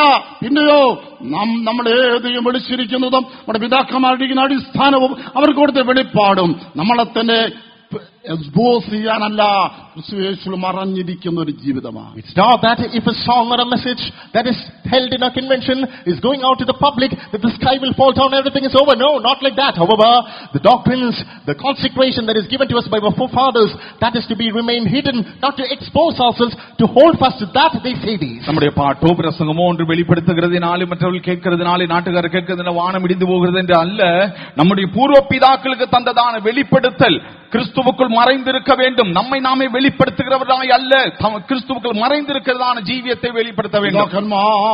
அடிസ്ഥാനത്തിലേക്ക് മടങ്ങി വരാം. Let's return to the foundation laid by our forefathers. പിതാക്കൾ പോട്ട അസ്ഥിവാരத்துக்கு திரும்ப வருவோம். ദൈവത്തിന് വലിയ കാര്യങ്ങൾ ചെയ്യാനുണ്ട്. തടസ്സമായിരിക്കുന്നത് അടിസ്ഥാനം ഇളകി കിടക്കുന്നതാണ്. God is waiting to do great works. However, what's hindering him is the foundation has collapsed. தேவனுக்கு பெரிய காரியங்களை செய்ய வேண்டும் என்று இருக்கிறது, தடையாய் இருப்பது இളகி கிடக்கிறதான அஸ்திவாரங்கள். ചുരുക്കട്ടെ, പുതിയ യെരൂശലേമിന് ഒരു അടിസ്ഥാനമുണ്ട്. Let me put the period to my words. There is a foundation for New Jerusalem. வார்த்தைகளை சுருக்குகிறேன். புதிய യെരൂശലേமுக்கும் அஸ்திவாரம் இருக்கிறது. 21:14-19 വാക്യം. Let us read from Revelation chapter 21 verses 14 and 19. വെളിപ്പെടുത്തൽ 21:14-15. പുതിയ യെരൂശലേമിന്റെ അടിസ്ഥാനം രത്നങ്ങൾ കൊണ്ടുള്ളതാണ്. The foundation in New Jerusalem in eternity is made out of jewels. புதிய യെരൂശലേமுக்கு அஸ்திவார கற்கள் ரத்தின கற்களாய் இருக்கிறது. ഈ രത്നങ്ങൾ ദൈവ സ്വഭാവത്തെ കാണിക്കുന്നു. These jewels indicate the character of God. ரத்தின கற்கள் தேவனுடைய சுபாவத்தை காட்டுகிறது. അതെല്ലാം ഒരു തലമുറ വിട്ട് കളയുന്ന ഒരു കാലത്തിലേക്ക് വന്നിരിക്കുകയാണ്. We arrive to a generation that leaves all these things. இவைகளை எல்லாம் மறந்து விடுகிறதான ஒரு தலைமுறையின் காலத்துக்கு வந்திருக்கிறோம். ഈ തിമോഥെയോസിന്റെ 2 ലേഖനം 14 മുതൽ വായിക്കുമ്പോൾ, 2 Timothy chapter 14 onwards when we read, 2 தீமோத்தேயு 2 அதிகாரம் 14 வசனத்தில் வாசிக்கும் பொழுது, കേൾക്കുന്നവരെ മനസ്സ് കളയുന്ന വാഗ്വാദം, we come across charging them before the Lord, they create words of strife. கேட்கிறவர்களை கவழ்த்தி போடுகிறதான வாக்குவாதம். 16 വാക്യം, ഭക്തിവിരുദ്ധമായ വൃദ്ധ ആലാപങ്ങൾ. Verse number 16, vain babblings that are contrary to God. 14 அவசரம், சீர்கேடான வீண் பேச்சுகள். ക്യാൻസർ പോലെ മനുഷ്യനെ തിന്നു കളയുന്ന വാക്കുകൾ. Words that corrode man like cancer. அறிவு பிளவை போல மனிதரை தின்று விடுகிற வார்த்தைகள். സത്യം വിട്ട് തെറ്റിക്കിട്ട് തെറ്റായിട്ട് പഠിപ്പിക്കുന്നവർ. Leaving the truth, erring and preaching the earth one. சத்தியத்தை விட்டு விலகி தவறாய் சொல்லிக் கொடுக்கிறவர்கள். അപ്പോസ്തലന്മാര് ശരിയായ ഉപദേശം പഠിപ്പിച്ചും ജീവിച്ചും പോകുമ്പോൾ ദുരുപദേശം പഠിപ്പിച്ചുകൊണ്ട് അവർക്കെതിരെ പോരാടുന്നവർ. When the apostles are tutoring and living according to the right truth, they who spread erroneous doctrines strive against the apostles. அப்போஸ்தலர்கள் சரியான உபதேசத்தை சொல்லிக் கொடுக்கும் பொழுது அதற்கு எதிரான துருபதேசத்தை பரப்புகிற கூட்டர். 26 വാക്യം, പിശാചിനാൽ പിടിപെട്ട് കുടുങ്ങി അവന്റെ പിശാചിന്റെ കണിയിൽ അകപ്പെട്ടിരിക്കുന്നവർ.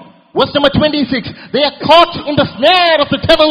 They are taken captive at his will. 26 വചനത്തിൽ പിശാചാനുடைய ഇച്ഛയിലെ പിടിപെട്ടിരിക്കുന്നവர்கள் 13 വാക്യത്തെ വായിക്കുമ്പോൾ നാം അവിശ്വസ്തരായി തീർന്നാലും ദൈവം വിശ്വസ്തനായ ദൈവത്തിന്റെ സ്വഭാവം ത്യജിപ്പാൻ സാധ്യമല്ല. അവന്റെ സ്വഭാവത്തിന് മാറ്റമില്ല. Verse number 13. If we believe not, yet he abideth faithful, even though we are unfaithful. The character of God cannot be amended. He cannot deny himself. 13 വചനത്തിൽ நாம் உண்மை இல்லாதவர்களாய் இருந்தாலும் அவர் உண்மை உள்ளவராயிருக்கிறார். அவர் மறுதலிக்க மாட்டார். அல்லாது அவருடைய சுபாவத்தில் யாதொரு மாற்றமும் இல்லை. അതുകൊണ്ടാണ് നാം വായിക്കും ദൈവം തനിക്കുള്ളവരെ അറിയുന്നു. That's why we read God knows his own. ஆனபடியால் தான் நாம் வாசிக்கிறோம் தேவன் தனக்குரியவர்களை அறிகிறார். അവരെ മുദ്രയിടപ്പെട്ട കല്ല് പോലെയാണ്. They are like the sealed jewel stone. அவர்கள் எல்லாம் முத்திரிக்கப்பட்டதான கற்களை போல. ആ കല്ലിന് ഒരു മുദ്രയുണ്ട്. രണ്ടു പുറവും ഒരു ഭാഗത്ത് ദൈവത്തിന് മുദ്ര പറയുകയാണ് നീ എനിക്കുള്ളവൻ. That stone has got two sides of seal. One side says, you are mine. அந்த கல்லுக்கு இரண்டு பகுதிகள், ரெண்டு பக்கங்கள் இருக்கிறது. ஒரு பக்கத்துல முத்திரை சொல்லுகிறது நீ எனக்குரியவன். എന്നാൽ മറുഭാഗത്തെ മുദ്ര എന്താണ് പറയുന്നത്? കർത്താവേ, ഞാൻ നിനക്കുള്ളവൻ, ഞാൻ നിനക്കുള്ളവൾ, ഞാൻ ഇതിന്റെ കാര്യങ്ങളെ വിട്ട് ഒഴിഞ്ഞ ഞാൻ നിനക്കായൊരു മാനപാത്രമായി സമർപ്പിച്ചിരിക്കുന്നു. What is the seal on the other side? Say, Lord, I'm yours. I'm your son, I'm your daughter. I leave everything strange, and behold, I give you for myself. அதன் மறுபகுதி சொல்லுகிறது, ஆண்டவரே, நான் உமக்குரியவள், எனக்குரியதெல்லாம் விட்டு உம்முடைய காரியம் செய்யும்படி உமக்காய் ஒப்பு கொடுத்திருக்கிறேன். ഉള്ള രക്തക്കല്ലുകളായ അടിസ്ഥാനങ്ങൾ ദൈവസഭയിൽ കാണുന്നുണ്ട്. Is God beholding these jewel-like stones within the church today? இது போல ரத்தினம் போலதான அஸ்திபார கற்களை சபையில் தேவன் காண்கிறார். ഈ കാണുന്നതായ മനുഷ്യർക്കിടയിൽ ഒരു തേജസ്സേറിയ സഭയുണ്ട്. അത് ഉരുവാക്കിക്കൊണ്ടേയിരിക്കുകയാണ്. In the midst of the people you see around you, there lies a glorious church.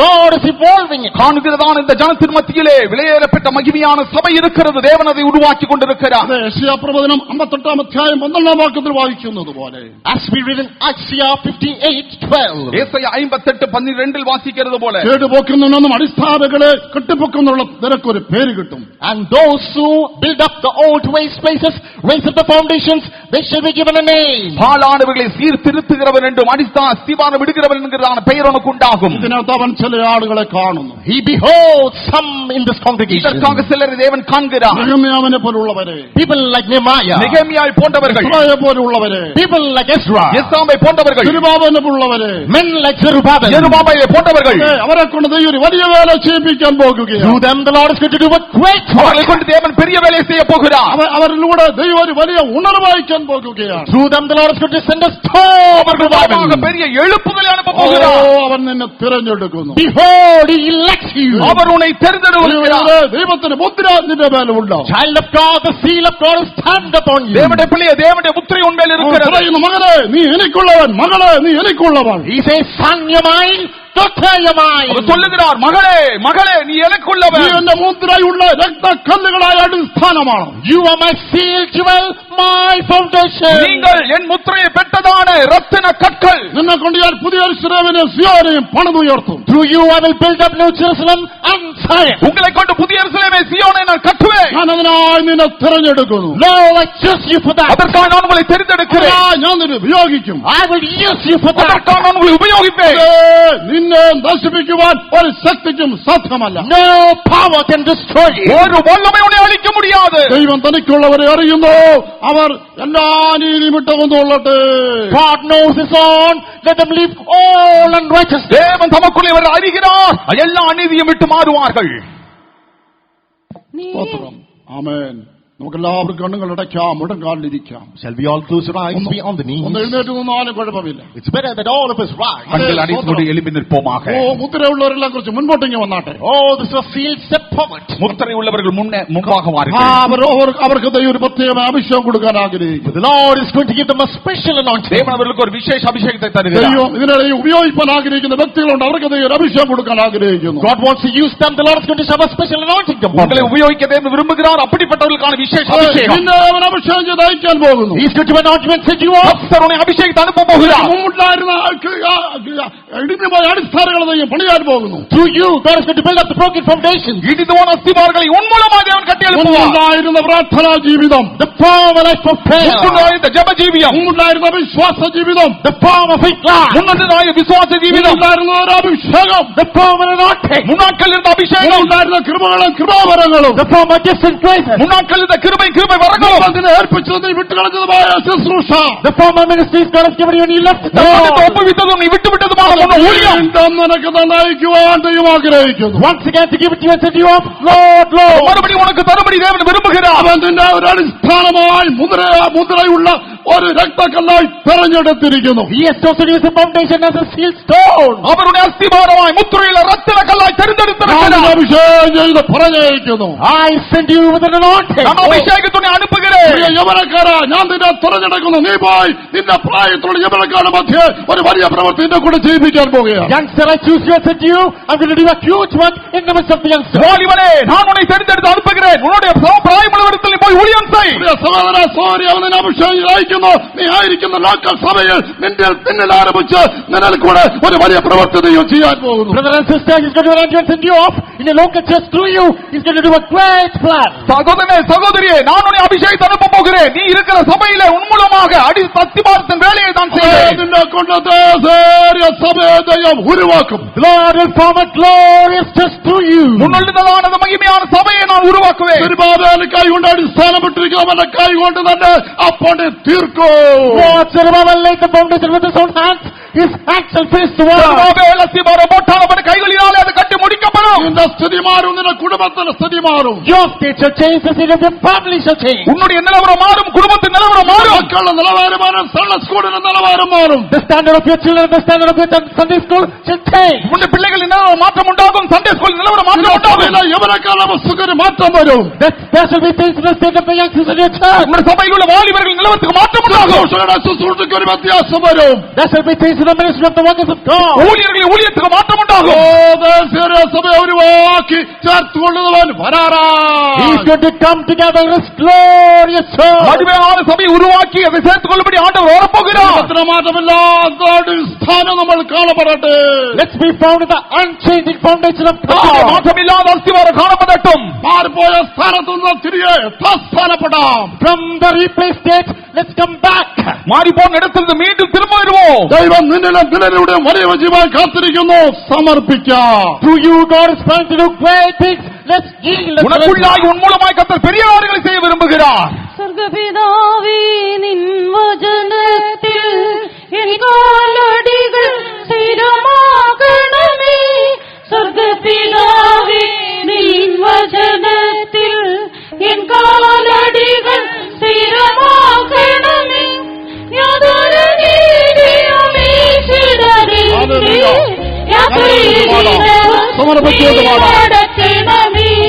യാതൊരു നീതിയുമീശിടരുതേ. യാത്രയിൽ ദിനവും നീ നടത്തണമേ. സ്വർഗ്ഗപിതാവേ നിൻ വചനത്തിൽ എൻ കാലടികൾ സ്ഥിരമാക്കണമേ. സ്വർഗ്ഗപിതാവേ നിൻ വചനത്തിൽ എൻ കാലടികൾ സ്ഥിരമാക്കണമേ. യാതൊരു നീതിയുമീശിടരുതേ. യാത്രയിൽ ദിനവും നീ നടത്തണമേ. യാതൊരു നീതിയുമീശിടരുതേ. യാത്രയിൽ ദിനവും നീ നടത്തണമേ. സ്വർഗ്ഗപിതാവേ നിൻ വചനത്തിൽ എൻ കാലടികൾ സ്ഥിരമാക്കണമേ. സ്വർഗ്ഗപിതാവേ നിൻ വചനത്തിൽ എൻ കാലടികൾ സ്ഥിരമാക്കണമേ. സ്വർഗ്ഗപിതാവേ